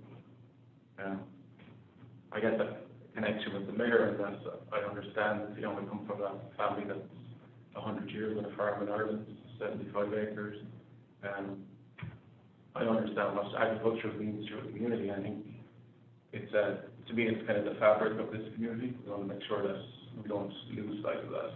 I think if we have a strong agricultural community, I think no matter what happens, I think we can survive the worst of times, even if hopefully we don't go there, but having a strong agricultural community is a good foundation for a successful community, I think. I just talked to Sandra about Matt Kutcher's daughters now coming into farming, so we're seeing new people. So, you know, when you see other industries, you know, you see things going downhill, but it's actually in agriculture we can see things going kind of in the opposite direction. I always say, like, we have the pieces of the jigsaw together, we just need to get the details correct, and I think that's where I'll be pushing for Sabrina, just making sure that we can focus in on the details more specifically. So that's I don't know if that's a good sales pitch or not. That's where I would go with the staffing. If you have any questions, I think, you know, the connections we made with NMSU, Explora, you know, I think the centre is going to be successful. There's no doubt about that. I think that's why the agreement is important, that we always have a person to face that centre making those connections all the time, so that I can still do a bit of work out in the fields and make sure that the centre comes together as a unit, and I'm not putting energy in just in administration. I'm putting energy out in the field as much as the administration. Fergus, will you be talking a little bit more about the educational piece and how that is either going to happen or not happen this year, and kind of what that looks like? Yeah, right now, it looks like Farm Camp will go ahead. We're just kind of finalizing the figures. It looks like we're going to do 5 weeks or 6 weeks of Farm Camp, but there will be allowed 5 kids per group. And what will it have? Probably up on 25, maybe. Yeah. There could be 10 students there, right? I think we're waiting on that call from the governor. Yeah. Because we're thinking she's gonna go to 10 to 1. That's what I keep hearing. Today, she's gonna announce that. So that would be 1 teacher for 10 students. So it could change, but 5 is kind of what they suggested right now. Yeah. If you were to just hazard a guess about how much direct involvement from a number of residents that we have in your organization here, village direct involvement, yeah. I haven't assessed it, so I can't say, I can't, that's something that Sabrina could. More than 25, more than 50? Way more than How many 25. people on the ag committee can serve that? We have about 12 solid members on the ag committee, including Alan. And a lot of volunteers, right? Yeah, I mean, right now we're with 5 people out Yeah, there. a year ago, Yeah. you had a gang. Yeah. I'm not kidding you. I mean, it seems to me like 50 would not be abnormal to even think about, because it goes on at different times of the year, at different. Well, do the village, you now find that, I don't have to do, there's now other leaders stepping up to the mark that then bring another group of people with them. So it's not directly always related to me, it's like, I make a connection to that person, but they're. That's what I just have to say, it's probably 3 or 4 times Yeah. the physical presence of somebody once they begin to make those other connections into our community. So I think this is a jewel. You've done a great job. There's no question about it. Yeah. Yeah, I've got a question on your budget item, if that's okay. Yeah. I'm concerned that, your supply category seems to be down a lot. Is that something you chopped because of adequate supply, or? I actually chopped that, and the reason is we have all these wonderful commitments from our partner organizations like the Lavender and the Village folks who have agreed to offset the cost of some of our inputs. Good, right, so that just the way that we're charging for the use. And then your maintenance, your building maintenance, it seems to be, I don't know how you're doing it, but you're doing it, and then also that building maintenance is offset by some of what we charge for the big groups too, right?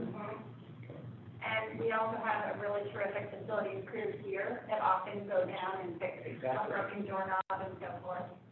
So, I kind of sometimes falls into Keenan's gotcha, remit of work too, so I think that's good, maybe why it's an implemented. great. And the district classification, I'm not sure if it's in maintenance, like some of the bigger items, those would be under the capital expenditures. Anything over 5,000 is under capital expenditures, so you won't see it as a maintenance line. Thank you, I was just wondering how are we doing this, right, so, okay. That was sort of my question. I felt like maintenance of vehicles and equipment, you can go through $2,000 and 2 repairs or 1 repair. So Yeah, that number, is that adequate? Is that? we can take a look at that. You spent 7,500. Did you start on pieces of machinery like the green John Deere tractor that was going for service every year? The Ranger is in for service right now. So kind of our main machinery was going for service every year. I think what everybody's saying for this is that preventive maintenance keeps you from spending a lot more money. Yeah, no, I Things break I down. think it could be a little on the week. I think we were probably bring it up to 5, at least have a comfortable cushion there, because I think it's important to have the machinery working, and everyone does a better job if everything's working. So and just to go back to your farm truck question, Yeah. I mean, is it that you parked a vehicle, or you're not using it, or you don't have one to begin with? I don't have one to begin with, but I think it's easy for me to call Keen and say, if I need, at a time when they're not using it, I can call it. You need a truck. Yeah. So Or when they need work. if somebody donated a truck to you, would that be Yeah. a good thing? That would be fantastic. Oh, my goodness. So your recommendation is 5,000 on vehicle maintenance? I think that would be helpful, yeah. What about, I know a lot of it falls under Keen's, so it's building and structure, is 1,500 all right too? And sure. the second one down on the expenses. Yeah, 'cause I think the main stuff about Keith's budget, I think, is just having a cushion if something unforeseen happens. Okay. And then you reduced agricultural program support quite a bit. I think it's because our partners are doing a lot of the work. Okay. I think Sabrina would need X amount of money just in case we need to advertise or, you know, push it out there, but our partners do a lot of the work, the heavy lifting there. Do you want to talk about some of the grants too? Yeah, a grant from Albuquerque Community Foundation for $10,000, that's gonna go into, the shipping container project, so we've a year to spend that. So that's more infrastructure on the farming end, and it's about to come out of village funds. So the shipping containers, that's farming box. Yeah. And that was in the agricultural support this past year, so that's clarified that as well. And then through aligning our agri-future, we're actually trying to set up a grants, group for people who will actually look for grants for agriculture and work, like an urban agriculture grant for 100,000, maybe plus, to support what's going on out there. And I'll say this, I talked to Fergus about this, and I talked to Ann. It was announced a little over a week ago that USDA had some significant funding available for stuff like this, and a lot of it was COVID related, but we haven't scratched the surface with USDA, in my opinion. We just haven't, and we need to. They have an innovation grant that actually, I think that's the one, yeah. Fergus's, ag committee is going after right now. Yes. And that seems to tick the boxes of what we're doing here, so. Okay. Kind of a side question. There's a building over there that's kind of sitting there, seems to be melting into the ground.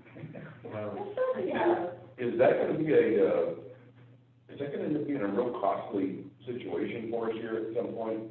Well, we've set up a group to focus on that. Oh, good, okay. So we had, a historic, The Schulte House. there's kind of an emotional attachment to some people. Right. Because it was a farm homestead house on 4th Street, to the Schulte family. So, you know, the road Schulte off 4th Street. Right. Yeah. So there's a granddaughter, Jenny Schulte Riedel. She's kind of heading a group, Good. to investigate, you know, English Bibles, you will, and then they would look at the grant funding behind that. Great. Okay, good. I'm happy to share with each and every one of you a beautiful document that the University of New Mexico historians put together with the Schulte family on the history of the house and its significance to the region. It's really beautiful. I think the historian, he lives in the village, Bill Dodge, doesn't even know.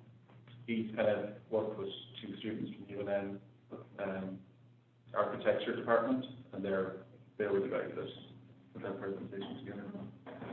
So it sounds like we'll be thinking about moving it to a permanent location. That's what they, in the document, they kind of suggest.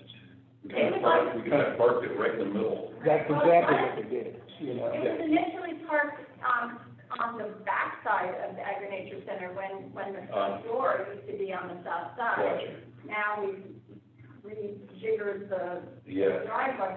But the thought from this group is to keep it on the Agri-Nature Center property, but move it to the south side of the facility. We just want to make sure before it's moved that it doesn't interfere with any of the night TV drawings that we have. Sure. And the new, the sewer and water line construction that we have coming into the facility. We need to make sure when we move it, it's gonna stay where we moved it. Exactly. Well, I think when they moved it, what's now is the front of the property was the back, and now we're trying to move it to the back of the property now, so it's like we're. And, Yeah. you know, it's just, I mean, there's an emotional attachment from people, but the cost of, because a lot of people wanted us to use it as some offices or set up something, and the cost is just prohibitive for Yeah, it'll be, end up being something that is, Within that could be another educational classroom, maybe. But, At one time, we were really pushing them to move it somewhere else. yeah. Get it off get it out that of. property altogether. It's not our intention to pay for any remodel of this. It is a committee that's set up independent. They're trying to self-fund the redevelopment of the facility, and so it wouldn't be on the village. And I think the idea would be that they would present probably to the mayor, and maybe you guys, here's our presentation, and then you would go, good idea, bad, he would probably come down to you at the end of the day. Yeah. Sounds like you got it moving forward, that's great. Well, I just want a solution, like either, get it off the property, or I'll come up with some decent solution to it. That's perfect, yeah. This might be a good time to talk about, some future plans that we have, to develop the classroom facility, at the Agri-Nature Center. As you might know, Knight Stevie, architect in Santa Fe, and his son is on our planning and zoning commission, lives in the village, developed some beautiful drawings, that would make the Agri-Nature Center a world-class facility. It's about a $5 million price tag. We got about $1 million in this legislative session. It's all clawed back, but people are very interested in helping us fund this expansion, which is really exciting.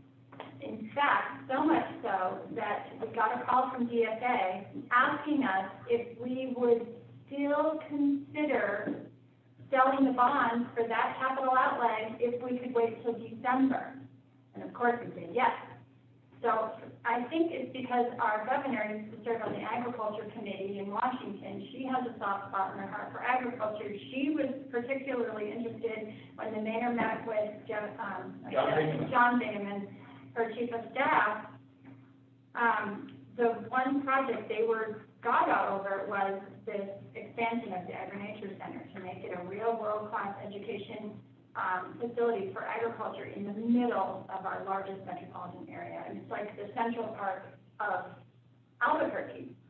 And so that's really exciting. So we want to make sure that whatever we do at the Agri-Nature Center, we keep in mind future expansion. So we ended up creating a lot of excitement about it, then we got $1 million grant, then they clawed it back. Exactly. And so we gotta keep that, Yes, we gotta keep that momentum going yes. as we come out of this. We might still get some money, it turns Yeah. out. They sort of set it aside. You've been a big part of that. He has. You bet. Anything else for Fergus?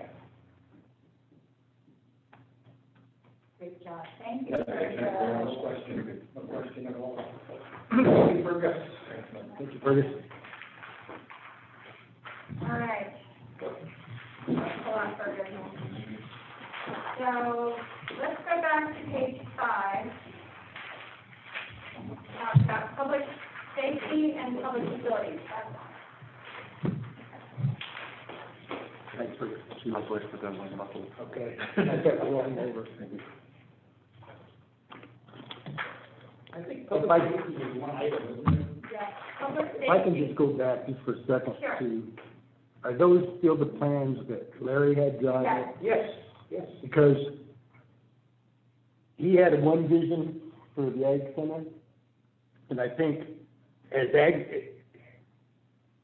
it's taken off, that was before we had this Ag department, and it has taken off so much that I think it'll be interesting to see how that gets shaped into, he had it more as a meeting venue for large meetings. And He even talked about bringing that wine festival that they used to have at the Fiesta Park over there. And so I think at the end of the day, you could do a lot. Oh, yeah. With that. That's a beautiful. It's 23 acres, and it's one of the prettiest areas in the entire Middle Valley. I mean, the views from just outside the door are magnificent. So we have some interesting options available to us. If there's any questions. Yeah. Can I just ask a question too? Who, is Fergus really the point person that that is making contact with, grants available, that kind of thing, or is he getting help on that, or?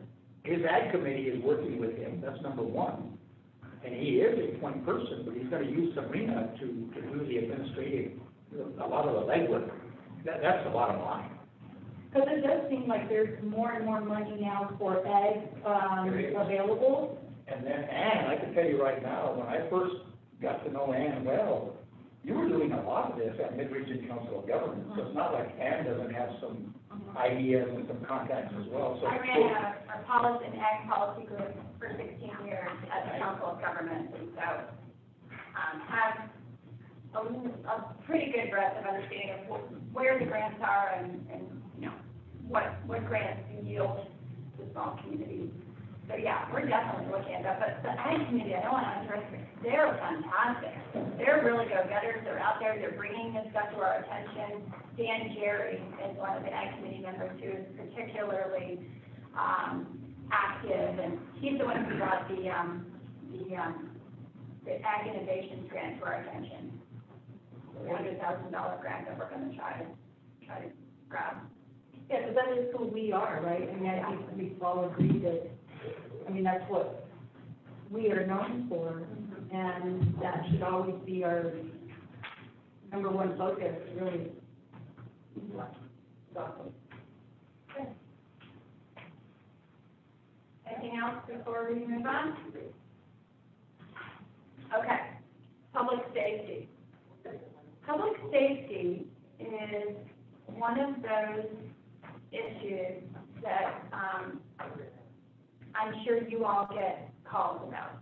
This is something that, as elected officials, you're on the front lines for, the suffering of, constituents, residents, and their well-being, and feelings of comfort and, safety in the village of Los Ranchos. We have been very fortunate that we have, BCSO, the county sheriff, and all the deputies serving the village in the most beautiful way. They have, basically, well, we do a lot for them. We let them store their vehicles in the garage right to the south of us here at the village hall. We let them have office, space, and we let them do a lot here. We let them have training at the Agri-Nature Center and in village, in the chamber here, whenever they need to.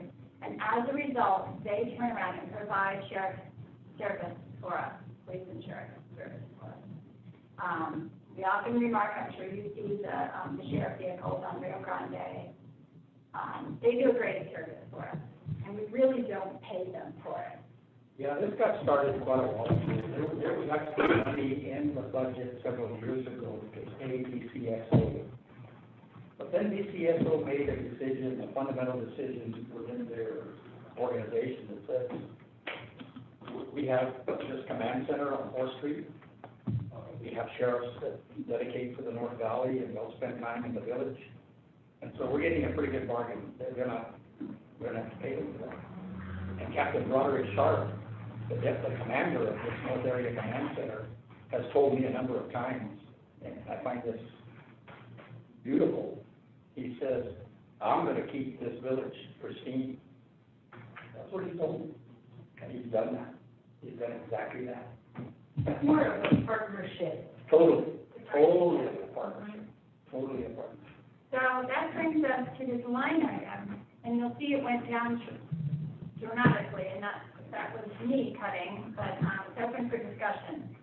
And that is, I'm not sure we cut it that much because that's actually what we paid for it. right, so that's the issue.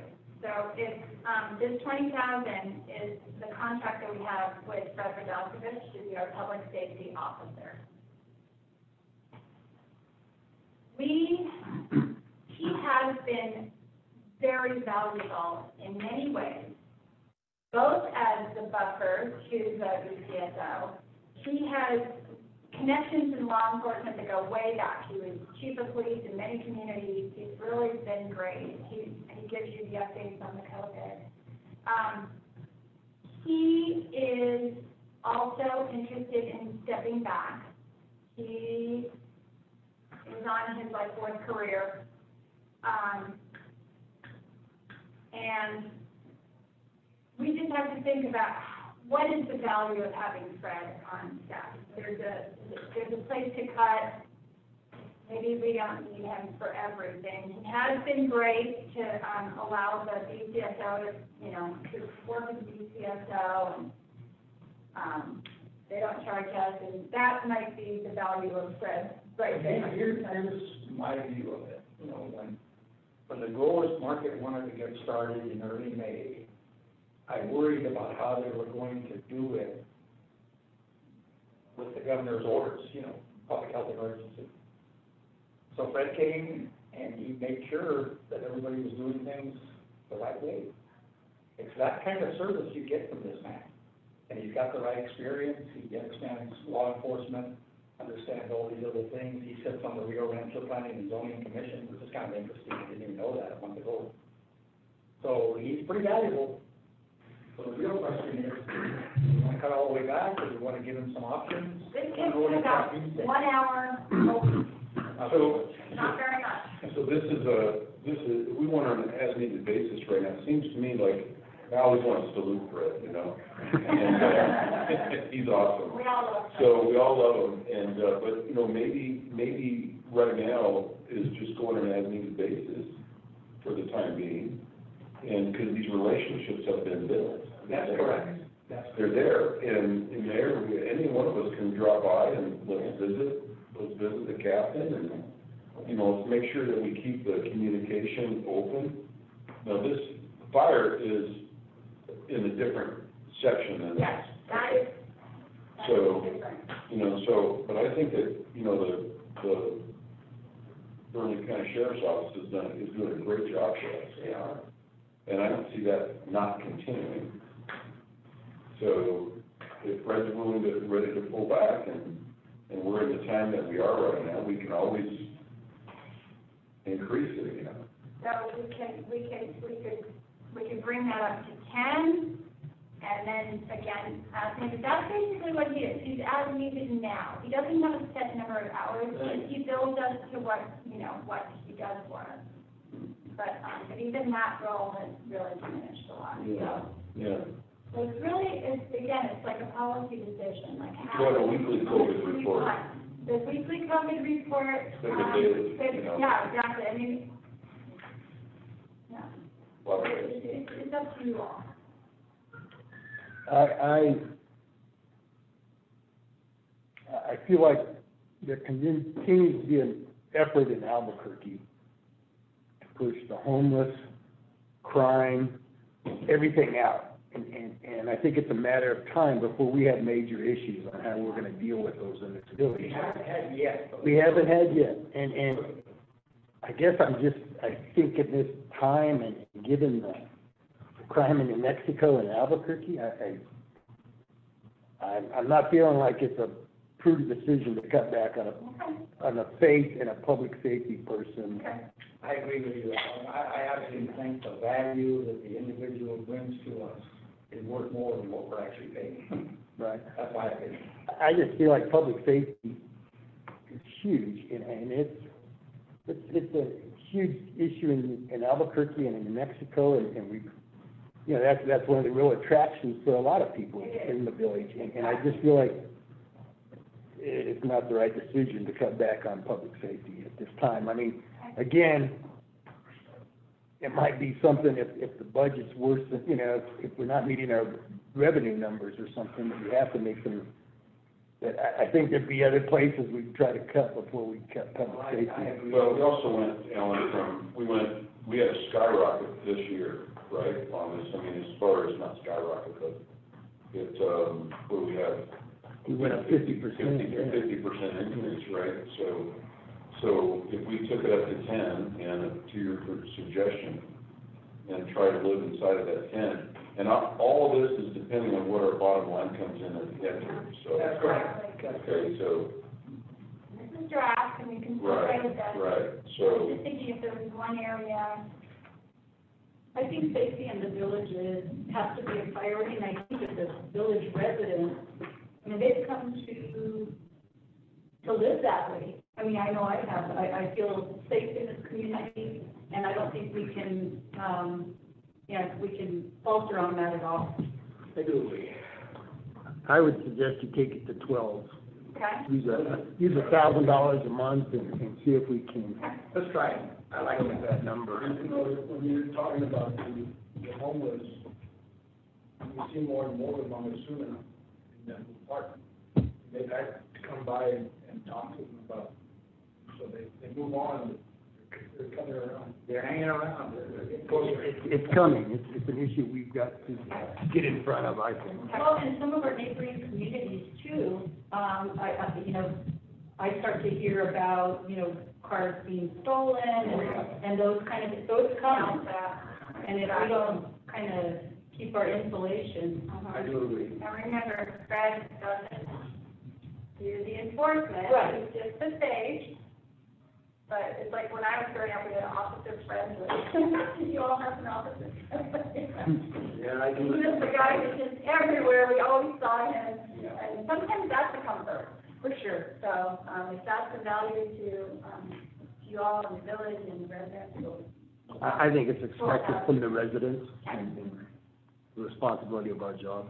sounds good. All right, so shall we move on to general fund public facilities? Do you want to bring Kane in here? Or? Sure, let me see if he's available, hopefully he is.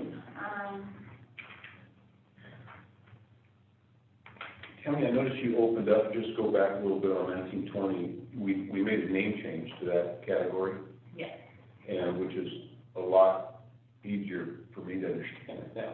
So thank you for that. But you also opened up the entire ability to make that a new area. There's a lot more accounts in there now, and so you just you're ready.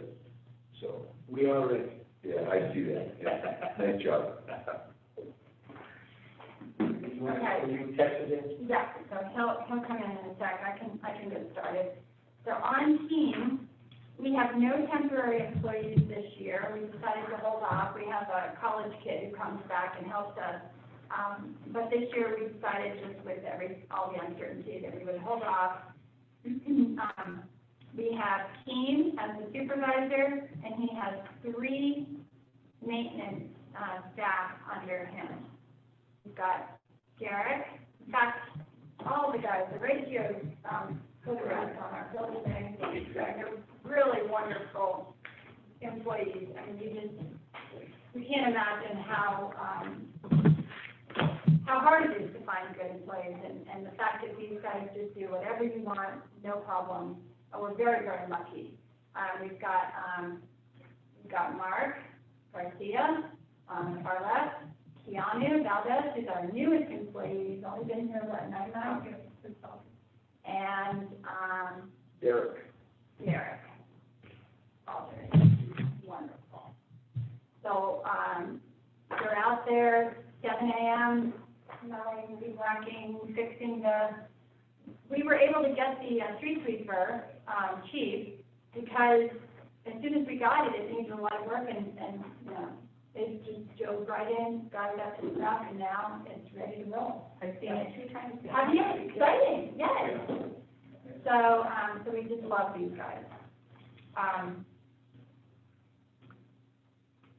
soon as he comes in, let's see, 5 minutes will be here, but, so I'll just go through and if you have any questions specifically for King.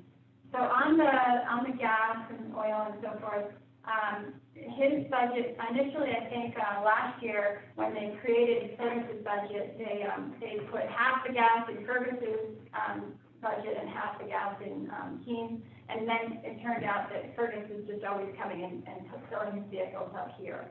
So we put most of the gas budget in Keene's. Maintenance, building and structure, we put $10,000 in there. We have an old air conditioning unit in Village Hall that will probably need to be replaced. And there's a couple other things that we would like to do.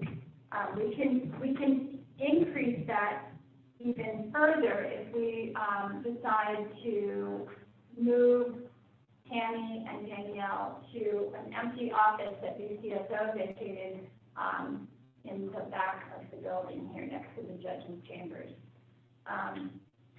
It's, really inexpensive modification, it's just, putting a wall basically and enclosing. It's a large office and we wanted to buy it just to get finance and all the checks and money out from next to the front door and then give Danielle some more privacy. If we do that, we have to have a little bit of, funding. Maintenance grounds roadway, that's where we can, fix roads. This is the cracked steel that happens, when a constituent wants a pothole fixed, it comes out of this budget. We had $42,000 in there, in 2019. 15 is all we really spent this time, this year. So it's just about what our priority is. Our priority has been forestry. So we haven't really fixed these other roads and then maybe deteriorated. So I wanted to add a little bit of money in there. I've also asked team to develop, we do these things in local government called CIPs, Capital Improvement Program. And if you don't have your project on a CIP, the legislature typically won't give you any capital outlay. They want to see that you prioritize various projects. So what I had team do is put together a little road CIP.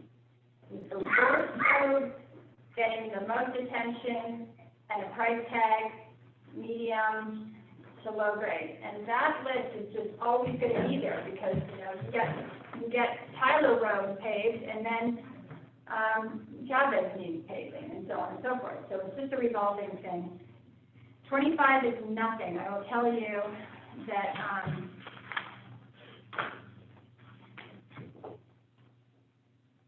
Guadalupe Trail, Chavez Road to north of Tyler is $171,000 to pulverize and repave. These are the costs of roads. They're astronomical. Again, we want to tap into this state share, the 75-25 that we've never done before, but you need a local match.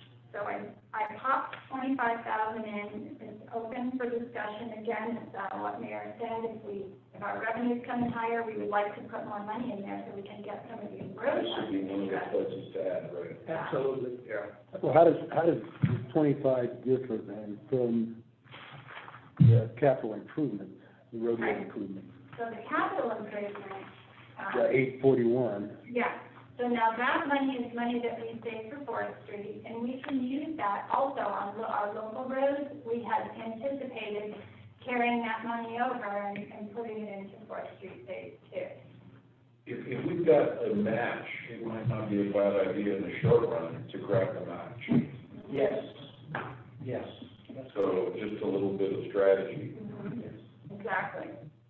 The bottom line is you have legislative money that you can use for surveying, line spotting, preliminary design on 4th Street.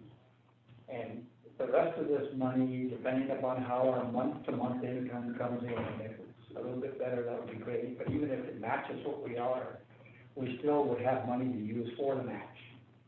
Any match that might be out there. Right. I mean, but if we move it in now, then is that match money available to us right now? Yeah, sure. No, for the 25,000, so that's basically saying we're gonna go to the state for $100,000 total, and they're gonna give you 75 to deliver $25,000 match. That $25,000 is our match, and you give us 70. They give you triple. Yes. So aren't you saying take $200,000 from capital? That's what I'm saying, is pull a couple $100,000 from that fund, get it in here, let's scale this thing up and get our roads repaired. We could do that, so, back last year when we did our budget for FY 1920, we did not have the $900,000. So we anticipated $2.9 million, I think, to finish 4th Street, and that was not knowing we'd get the $900,000. When we got that, we understood, okay, we now have this capital appropriation we can use, so $900,000 won't come out of that. But when we originally did the budget, we didn't know that existed. So that $800,000 that we pulled over is the remainder of 2.9 that hadn't been expended. That's correct. Because we knew that's the amount we had left in our contract. Now we paid $600,000 out of that. So that, I think, like you're thinking, we can move some of that money into the match because we know we don't have, we're almost done with the contract. We have $600,000 that was reimbursed by that capital appropriation, and we might have a little more coming through that'll be. So if I'm hearing you right, we move 150 over there, we turn that 150 into $600,000. Exactly. We could. If the state has that available and they grant us that. And we can always push it back. Go ahead, Alan, I'm sorry. Oh, no, I just, what's the time frame? I mean, is this a decision that has to be made with our new budget? Well, Or if our revenues are up, is that a mid-year move we can make? I think the signal you want to send the state government is, you've got 150 or 200 a year. It's a match. Then when you go to wherever you go to look for that money, I guess it's in MDOT, am I correct? When you go to them, they're gonna contact DFA and say, do they actually have the matching funds in their budget? Yes. That's where I think we ought to be working. I agree, so the timing is now, it's July. Okay. When we pass that resolution, we need to put the money in there to send the signal that we have the match. So do we have the 841, or did you say 600,000? It's 841. So 841 was left out of we had 2.9 contract that was true dollars we needed to spend on Fourth Street. Correct. However, 600,000 of that we were able to use capital appropriation from. So I would say from this 600,000, the 841, we could really reduce that to 241. That's truly what we probably have left on for. See, what she's Yeah, saying. I have the number actually, we have 841 left, but remember, we still have a payout from Frederick Dam, one more, and we have one next, and we also have some additional services that we're negotiating currently with, George Radnovich and his son. And that's another 100,000, so about 220 is gonna come out of that, so about 600,000 remaining. So 600,000 remaining, what do you think we need for our road work right now? Well, that's a keen question. I mean, so basically to do, say, a half mile, refurbish the roads, the Guadalupe Trail, the one that I've marked that I think is the worst, and I've actually marked it probably for the last 4 years, is Chavez to Tyler on Guadalupe Trail, which is very, very bad. That would be a full rebuild. I think unfortunately, most of these roads are gonna need full rebuilds. You just can't do an overlay. The last overlay we did was on Green Valley, and you can see what that looks like now, huge cracks. That was about 8 years ago. The other overlays that we've done over the past is Ortega and Ranchitos. Those roads, you know, they're fine, but they have, you know, a lot of wear after 8 years, and you almost have to overlay them again, or you crack seal them. I mean, you really need, $200,000 each year for the next 10, 15 years to start really fixing these roads. Side roads, main roads, even Chavez right now is starting to look a little shabby. And that's not even on the, you know, the list of, you know, roads to be rehabbed. So we could turn $300,000 into $1.2 million. If the state has money, I mean, that's kind of the issue right now. That's a good question. I mean, but at least if you put in 200 or 300, and at least you could do a road per year without the state, and if you did get the state, you know, within the next year or two, they have more money, then, you could really start ramping up getting those roads done, because then it does, quadruple, the money. And we should take advantage of that. We really should. Mayor, I think so. You're going to have a new session, a special session on the 18th, Right. and they may not leave any of that money in there. Well, of course, we know that. But what Keith is saying is that in this year, 300,000 could fix one road completely, which goes unfixed if you don't start on it today. Well, and the whole deal is we've got all these roads we need to do, and you gotta start somewhere. And What's the difference between cost-wise to do an overlay versus a whole new road? so it looks like it's about 20 to 25%. I mean, it's not even that much more, but you're talking about pulverizing the road, leaving the asphalt there, and basically building up a road a little bit and then putting three inches back down. And so a lot of these roads actually don't even have any base course. They were just slapped down. And so that's the reason why some of them don't hold up so well. Let me offer this. I've been doing pavement design like this for most of my career, and what he's saying is right. You pulverize what's there, and that becomes new base. That becomes new base, and then you put the asphalt on top of it. Right, Keene? And, I mean, and I you know, worked with lots of different contractors. I mean, Albuquerque Asphalt is the one that we've done business with mainly. They were the ones that redid, Rio Grande when we had that project done. They've done some good work for us. They have a contract that we can piggyback off of the, Valencia County contract that makes it real simple. The state allows us to do that, and those are quality contractors. You know, sometimes these asphalt guys, I mean, we've dealt with Star Paving, you know, other contractors that are just not so quality.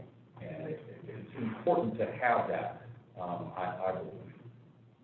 So let me understand again. So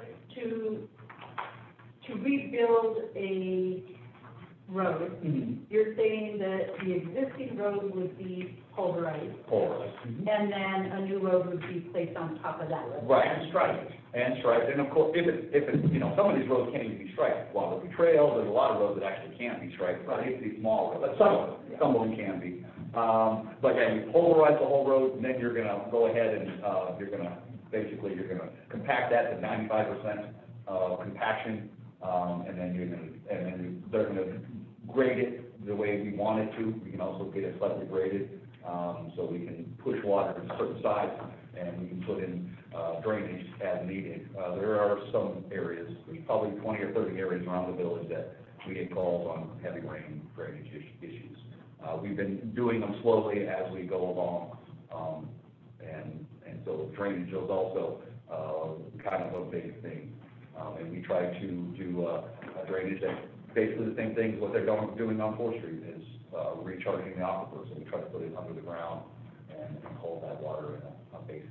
And we do have a priority list of streets that need to be. Oh, yeah. So I put a list together. It's. I mean, I've driven around here for the last 12 years. It's pretty self-explanatory. The priority is a heavier road, obviously between Guadalupe Trail or on Guadalupe Trail between Chavez and Tyler, extremely heavy because of school and the shopping center. That would be the most priority.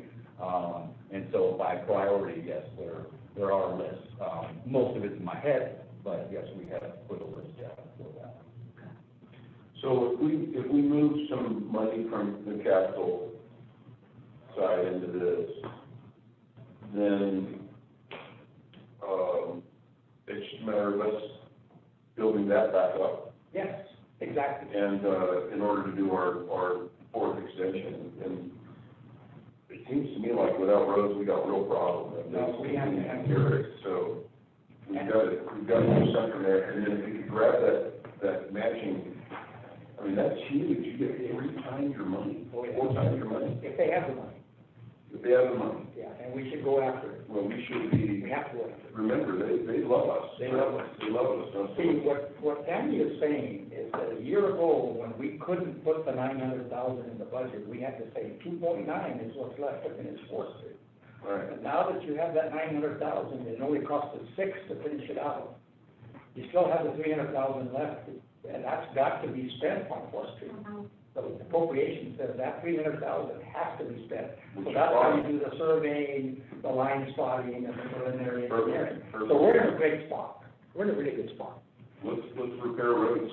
Ellen, I think, don't forget, you know, asphalt petroleum It's only getting more expensive. Well, right now, there's some advantages that there is some savings with the prices. That's true, it is a petroleum, you're right. You're absolutely right. I'd also like to point out for the line item that we're talking about is for the maintenance and roadways.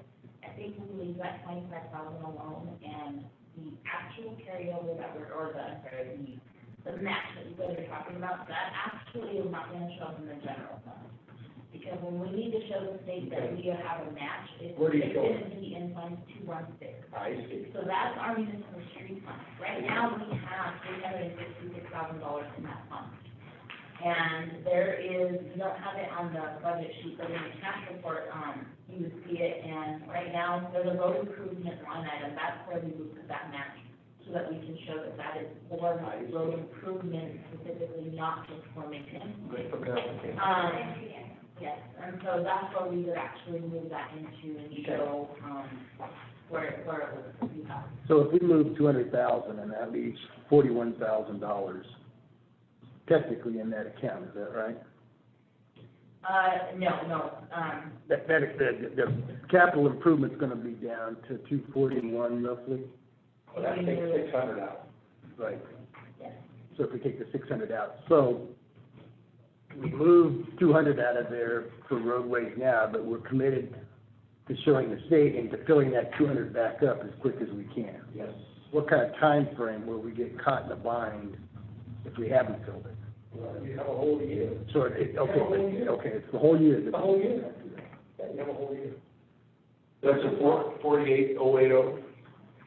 Yes, Fund 216. And the reason why we have 366,000 there right now is a portion of our gross receipts goes into that fund, our gas tax, and our motor vehicle registration. That all gets put into our monthly distribution, gets put into the 216 fund for road improvement. So we have 366,000, if we moved in another, whatever you guys decide on, we'd have that much available for a match, or if the state doesn't have money, we do have some of that money there to start some of these improvements we're talking about.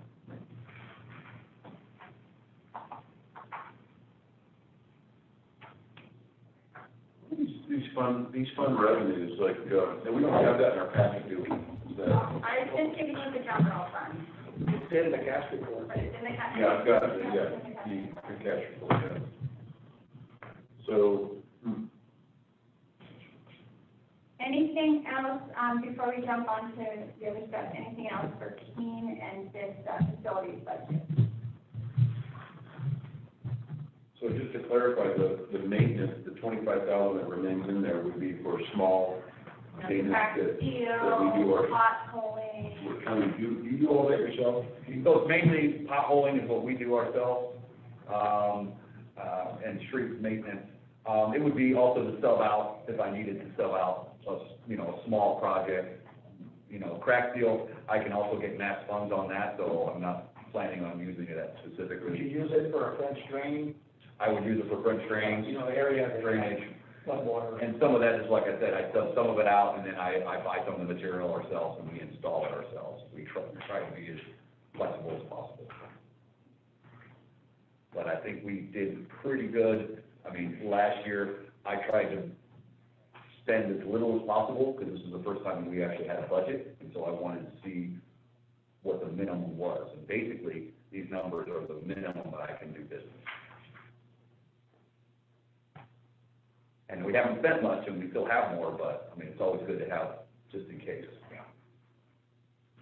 Can I ask on the animal control line, Mm-hmm. what kind of expenses are, I have no idea.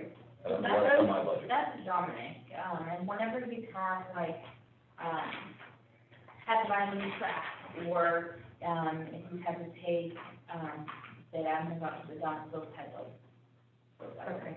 gas and the truck also, stuff like that. We also have, there's fees when you bring an animal down to the city or county shelter, fees, those things.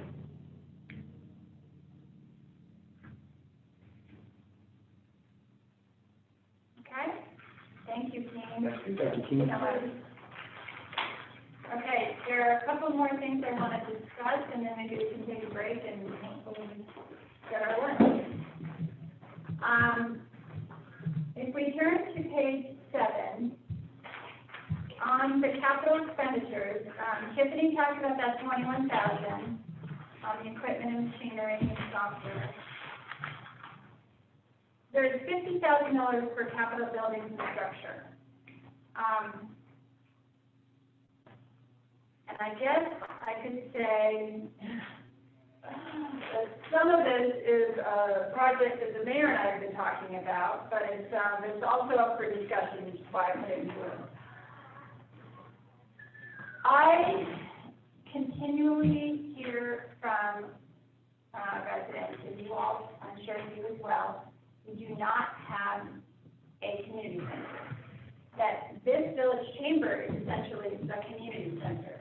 We have people stopping by all the time. It's been here on Rio Grande for many, many years, so people are accustomed to it. They come in, sometimes want coffee, and it's understandable. We don't have a place for people to hang out. I would say the biggest place is Hartnett Park and the tennis courts. Boy, have they been flush with users throughout and it's been wonderful to see, and everyone's being really responsible, and I'm happy that we've been able to keep that facility open. We do have an old center on Green Valley Road, the old Village Hall. It has a great basketball court behind it. It's got a really big space behind it, and it's actually really cute and quaint inside, and it has a bathroom, which the barn does not. I know that we had put in funding to sell Old Village Hall at one point. I believe we got an appraisal that was right around 140. That's not necessarily market value, but it's an appraised value. I feel like that is such a gem that we could never get that back. It's already got parking, it's got a ramp, so it's basically ADA accessible. It's got a bathroom. It's a perfect place for neighborhood associations to have meetings. Neighborhood associations currently come in here after hours without staff on a trust basis with a key, lots of expensive equipment around, and use this facility. Makes me nervous in this day and age to have the public wandering through our building at night after hours. It'd be lovely to have them over at Old Village Hall. Now, can all of the neighborhood associations use Old Village Hall? No, and some of them have large participation. But it is a really nice opportunity to give people a place to congregate, to access. It's currently being used by the Boy Scouts. They don't use it all the time. It's really a mess. I feel like we need them to clean it up. They need to have a cleanup day and get it out to snuff so that it can be company ready for other users. There's a bathroom, there's running water. There's some facilities in the back that need to be torn down because they're kind of fire hazards, I would say. And Keene has priced out the cost of removing some of those older structures in the back. I have also been getting a lot of inquiries about pickleball. Pickleball is a really fun, growing sport. It's a sport that seniors can play easily. It doesn't require a lot of movement, but it gets people outside and moving around. It requires it's a very easy conversion from a basketball court or a tennis court to a pickleball facility. They just need a 20 by 40-foot rectangle, a net and paddles. Super easy. They could do that. We could create little pickleball courts over at that Green Valley facility. People can set up lawn chairs. It's shaded. It's really beautiful. There's paved parking. I feel like if we sold that facility, we would really lose out on an opportunity to shift some of the community use from here to there, and that we could create community uses like a pickleball court. And pickleball is not expensive. We just have to get the paint to paint the surface, and the whole set of pickleball net and paddles is about $200. So it's not a big investment. There is a little cost fixing up the facility. Right now, if you open the front door, you're just basically fall through the floor. So he has to pick the transom there. But, aside from that, it's a really sweet little facility if anybody's gone into it. So I would like to keep $50,000, and the mayor has, we talked about this.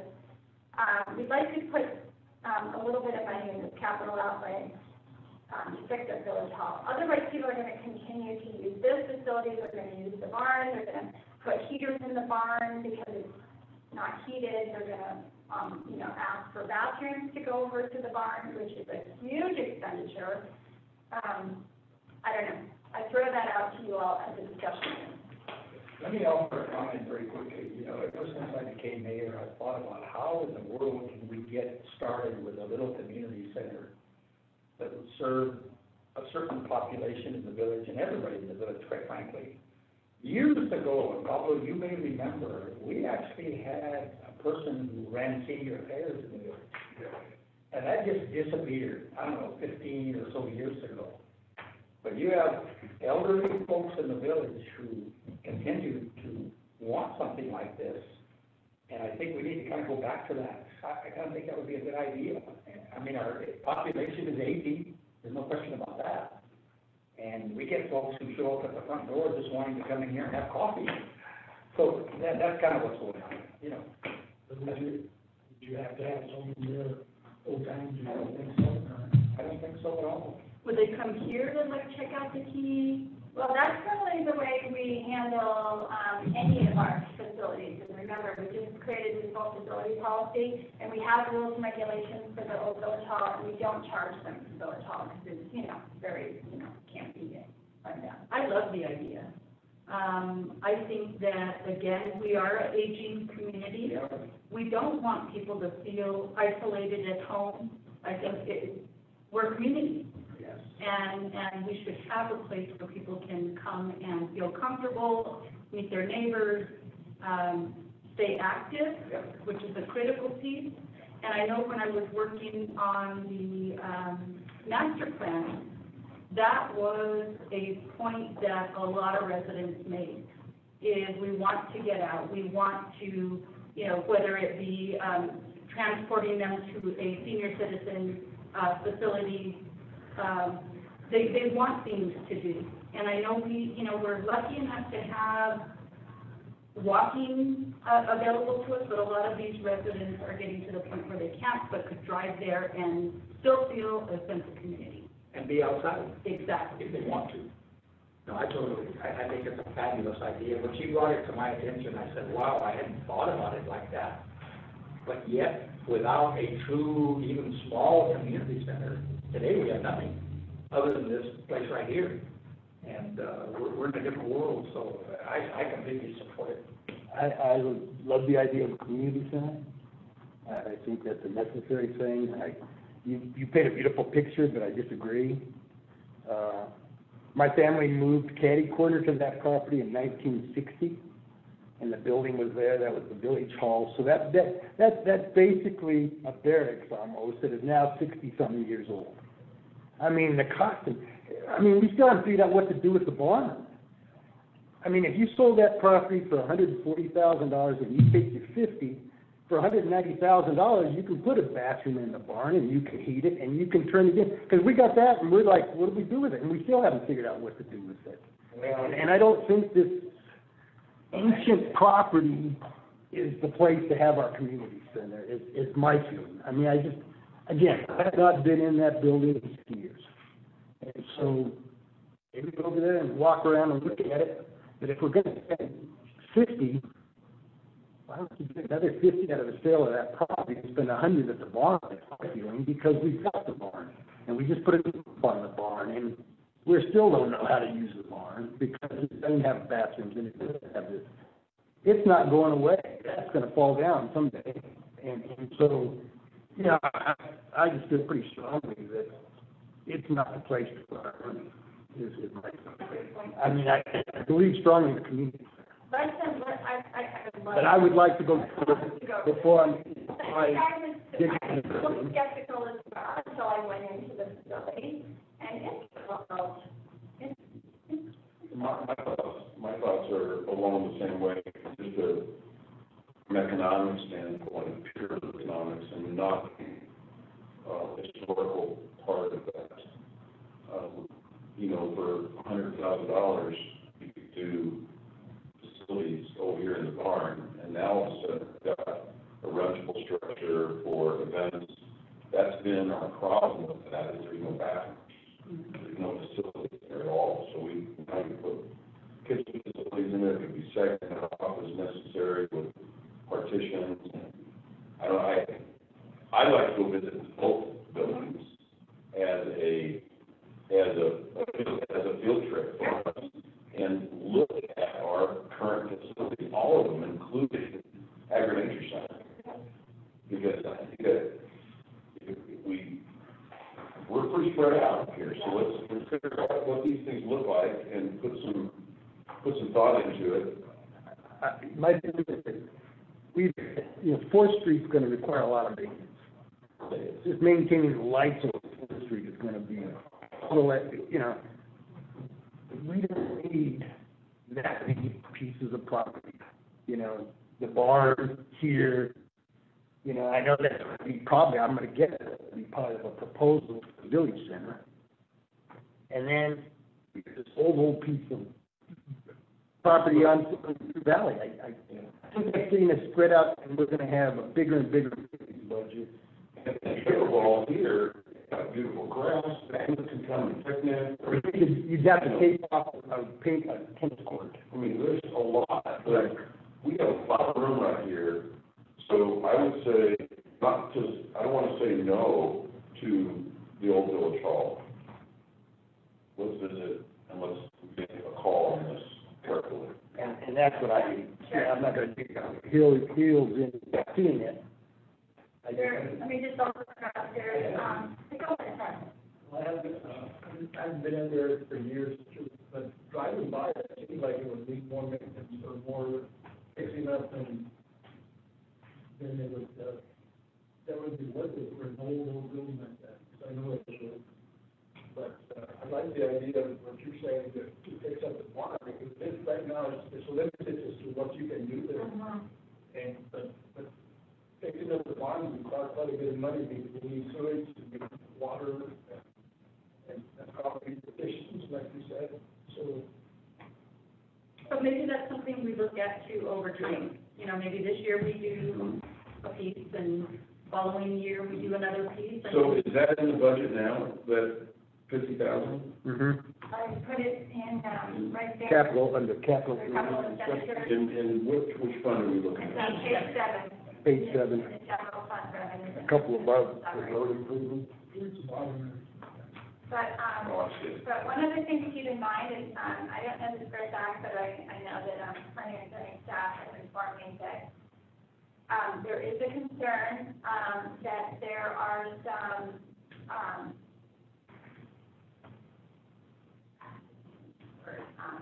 there's some, burial, sites. Ancestral, can't even think of the word, under the barn. Archaeological. Thank you. And, that's one of the reasons Larry put the barn there, former Mayor Abraham put the barn there, was because, it was safe, we could just put it on top, and we wouldn't have to disturb any potential sites under the ground. Protection. If we suddenly start digging for sewer and water, and get a bathroom facility in there, and electrical lines and conduit and everything, and run into something, boom, you're dead in the water, you have to stop. You have to cease, and then we've already sold the property here, I don't know, I get a little nervous, it's not to say that I don't want to see that happen down the road, I think that would be wonderful. They've already done the archaeological studies, and Over there? digging, and that's what told us that what was there, they've already done that. We'll have to look that up. We need to find out. Yeah, thank you. She was really involved in digging there. What Ann is saying, however, is that if you do start excavation and you run into something, then you gotta cut a ship off. That happens anyway, anytime you do any kind of building, Anytime so. you run into an Right, archaeological so area. that's with us here and forever. That's what she's saying. But, yeah, if you want to see that barn, improvements over there, absolutely. But now that we have have a good, solid policy in place. I'm really excited because we do get calls all the time about the farm rental. There's weddings, and it is seasonal, absolutely. But, you know, people understand the limitations, and it's actually good value. If we try to get Valencia Park or any. So what are they using for bathroom, man? Are they, Sorry? what are they using for They bring their bathroom? own They bring in porta potties. porta potties. Yeah.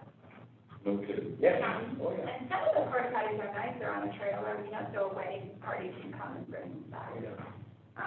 But, They got it all figured out. Yeah, I just, this barn has sort of been an albatross.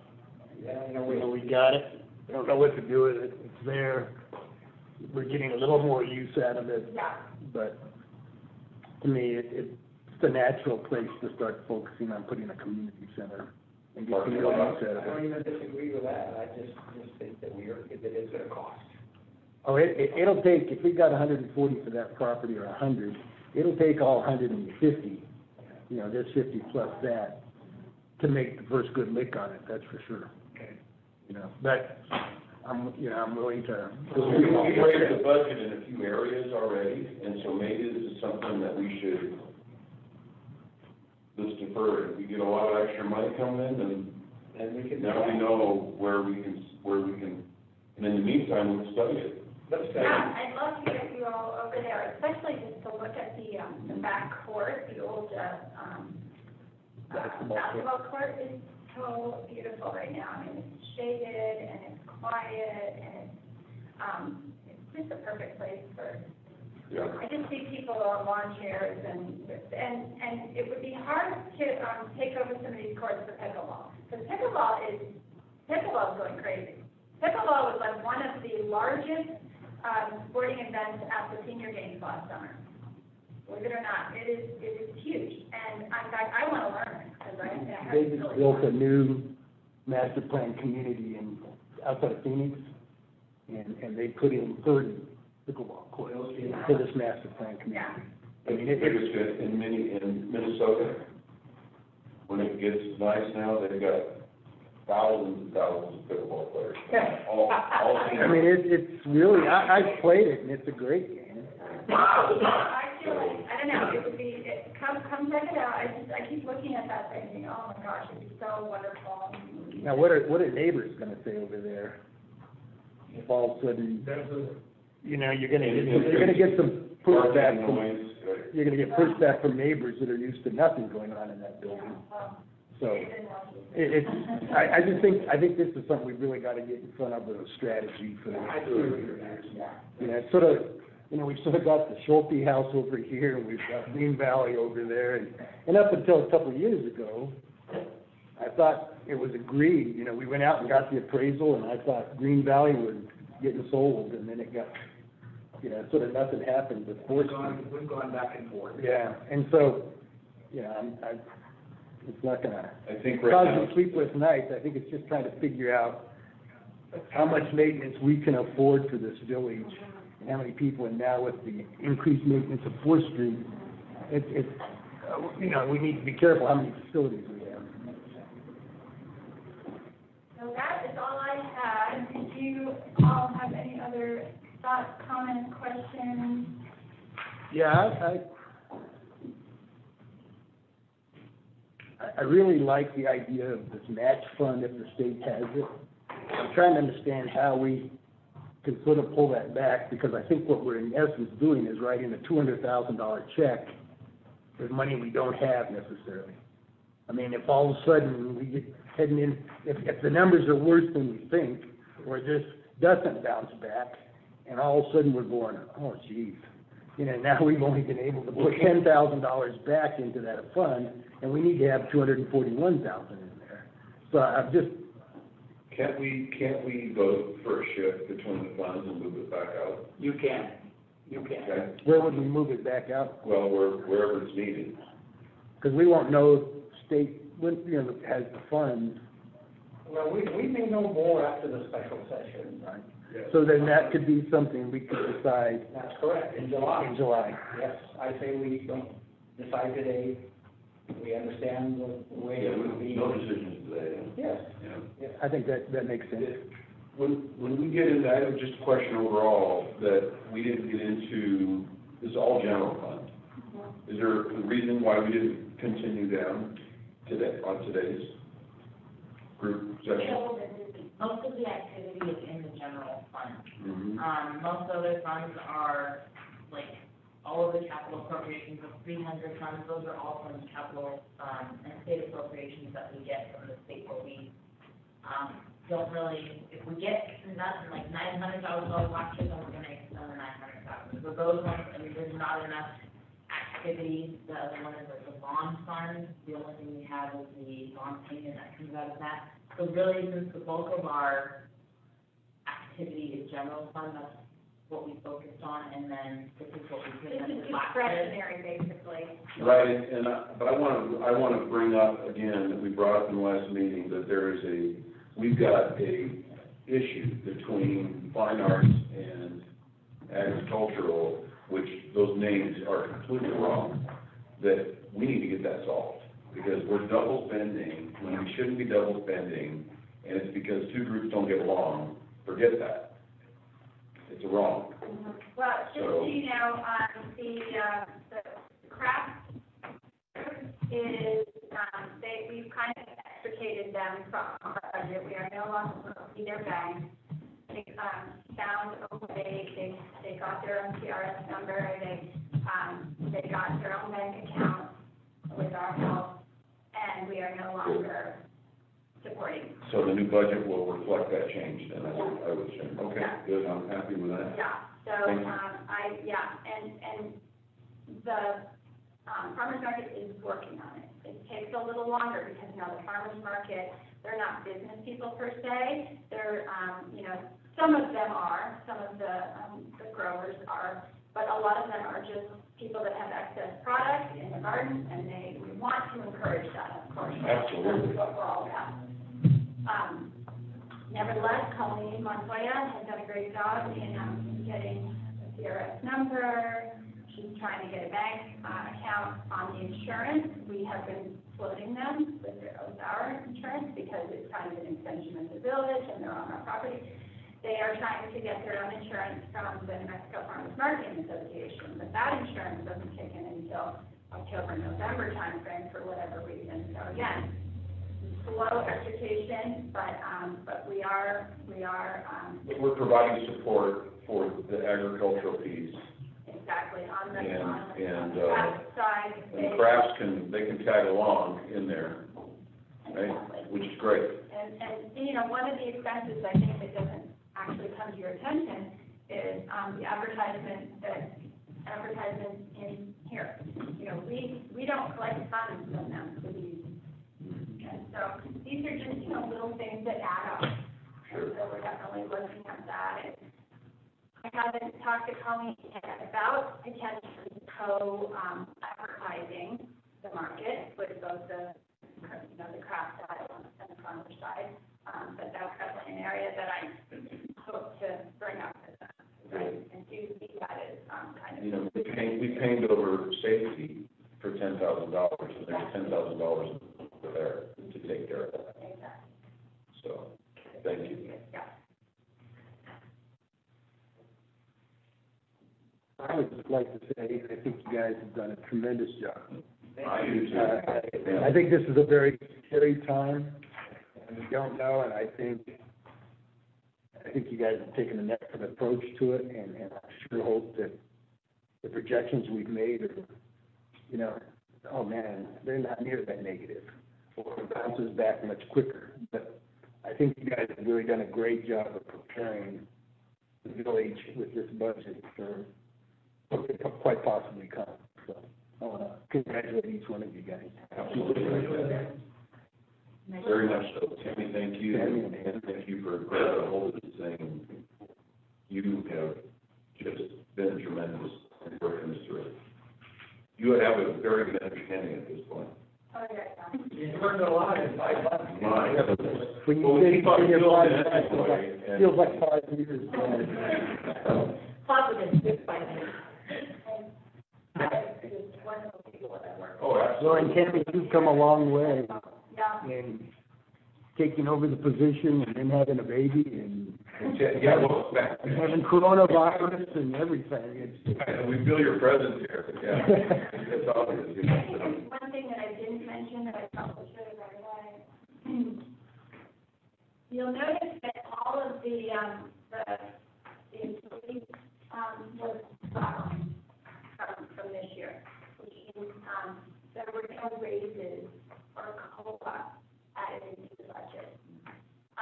Now, a lot of staff did get a bump last year, and there was some reorganization, and people got new roles and positions. Again, I'd like to take another look in December on where we are. Just throwing that out there. There is no COLA or raise or bump. No, there's just, there can't be. Not at this time. We don't know if we have any money at this time, and that's just the reality. Or you give people raises or something, somebody's got to go. I mean, we still don't know if this is conservative enough at this point. And It is, but food set this tonight, going out, but look at it in December. That's what I'd like to do. Mhm. Look at it in December, because we're gonna know way more couple of years. Where all of this is playing out. it's going to be a much bigger place. And again, we have to remember, the year is not a long period of time anymore, you know. No This kidding. too shall pass. Well, that's flown by. Yeah. Yeah. Yeah. The slowest 6 months and the fastest 6 months ever. Exactly. Will, do you have any thoughts or comments you want to share? You got there so quietly this whole. Thanks for all your help and work, and thank you for letting me be a part and absorb what you guys are all talking about. I'll be there to speak, so thank you. Well, have you had the opportunity to visit with Tammy and Nancy? Yes, sir. Tammy gave me a call last week, and I was really nice. We got a game plan, and then I was able to meet with Nancy and go through her process for checks and cash report. But I still need to go and check in account, which I'm hoping to get with Ann and try to turn that over into this game. Have we given Will a key to the office? No, sir, not yet. Not yet, okay. If you're able to come in here, sign checks, you know, you'll have a mail slot out there, you know, where they'll put stuff for you. If you need to come in, you can sit down somewhere and sign the checks, either put it in my box or her box, depending upon the way it works. And then at the Board of Trustees meeting, you know, I don't know, have you decided if you want Tammy to be at each meeting for the next foreseeable future? I think it's helpful. For questions, yeah, for sure. So Will, you and Tammy then will be the financial folks sitting at the Board of Trustees meeting, whether it's a Zoom meeting or whether it's in person, and answering questions, you know, from the governing body or anybody else for that matter. But it won't take you long to figure out what's going on. I think you've already got a pretty good snapshot of how we budget, how we present our budget, and you've heard from the governing body this morning, you know, about many of the issues that are out there. So we sure are happy that you stepped up. I'm telling you right now. Thank you. Another question, do we have an idea of what next month's meeting will look like? Or are we still just at that 5-person, I mean, where are we? Well, if she goes to 10-1, if the governor goes to 10-1, we could probably have a meeting here. Do you think or not? I submitted a public hearing to the paper that will be published as a Zoom, still just in case if there's any changes. However, if we do have any kind of out or we're allowed more people, we change that and make the modification via the website. And then we can adjust accordingly if it's a percentage of people, you know, we won't have max amount, and we can do our social distancing to get us back in here if that's what we want to do. I would like to get back in here sooner rather than later, that's my personal And we opinion. can also do the same thing Yes, of the meeting, if we've got a reduction. yes, that's correct. So it's much better. I'd much rather if we can to be together and look and, you know, be with each other. It's just, I agree. And then I did just have one last comment, and I guess this is more for or to Tammy, or maybe you and Ann, supplying the financials, and I know you and I have talked about, there's some line items that, you know, we do nothing with. Are we looking at maybe just being able to get rid of those so that we don't have such a huge packet of financials? Are we looking at, for maybe moving those out? You're talking about the cash report, is that? Cash report, right? Yes, so, anything, so there will be some items that we didn't use in fiscal year 19, and now we do not use them again in fiscal year 2020. So anything that was zero after 2 years, I will remove any of the old, state appropriations that have already closed out. I will remove those this year, because they'll just be left with zeros. I can also remove anything we didn't use in fiscal year, 20. But when we look at it for comparison from 19 to 20, it does make that a little harder. So if we did use it 2 years ago, maybe we start saving it out. That's just not something we can do after a recession. But anything that's been zeroed out for 2 years now, I would definitely remove. And I leave this up to you all too. You've been looking at these longer than I have. Is it something that you feel needs to stay in there, or should we like you to? Yeah, my feeling as a public official, you have to have an office next to you. I mean, obviously, when you start looking at it like we do, you get to those zeroed out sections and you're sort of flipping through them. Anyway, but to not be informed of it, or not just be, you know, I think it puts them at risk. You guys weren't presenting all the facts or something that I think it's a safer thing to do. Cumbersome at times. Yeah, understood. I would offer that we're available at any time, so for anything that we don't have full understanding of, it is a lot, but we're happy to do that. And I appreciate Kathy has been very open about communicating, you know, questions, especially where I'm concerned, not being familiar. We've gone through the line by line and it's been great. And I will note on this month's cash report, I will make a change for the checks, where you will also have a description of the check right away, hopefully that'll help some of the questions. Just a little description. Love it if you could change expenses over revenues or what it says in the cash report. So it's always been confusing. You know, it's like, let's just say, here's our revenue, and here's our expenses, here's the difference, because I don't remember the exact word. It sort of has them in reverse order. We also discussed in the last meeting about rental reports and anticipating that we'd like to move for written reports, so you would have them presented to you, and then when we come to that, you can ask staff questions, that seems to kind of alleviate the time, the evening of the meeting with 5 or 6 staff and already presenting, so let me know that's how you would like to proceed, because, when our residents get the packets, they know what's going on, they know when they go online first, if they get to the meeting, they can't see what's presented.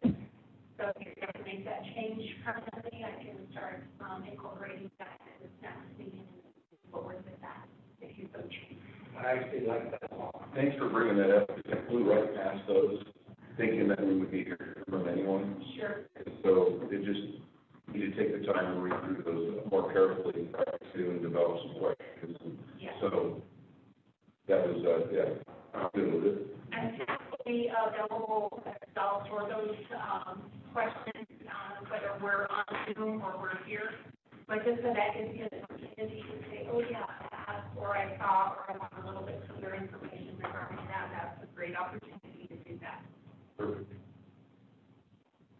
I have one other comment, I'm asking on, and requesting if possible, I can do that telephonically for a while. The little bit, she, okay, I'm supposed to be around 8, you guys heard her on the meeting, she was up. But that, it does make it a little hard, so if I can do that for now, that would be. You have access to your data. Yes, Remote? now this is how, yes. Now you do, okay, good. 'Cause that was a little bit of a disconnect before, you could access your data and then it's perfect. Yes. I don't have any problem with it. Will it be okay to come to the meeting? Absolutely. We'll pick up the front end heavy lift, and actually she's doing heavy lifting. We're just making exceptions out. They said lunch is here. Right on. It isn't. Oh, it's not here yet? So, But if we want to stop, if we're at a good stopping point, we can go ahead and turn off the videos, the audio, then ladies' room, get Do that. ourselves situated, and then they'll be bringing it shortly. So, do you need to adjourn the meeting, is that officially? Adjourned. There you go.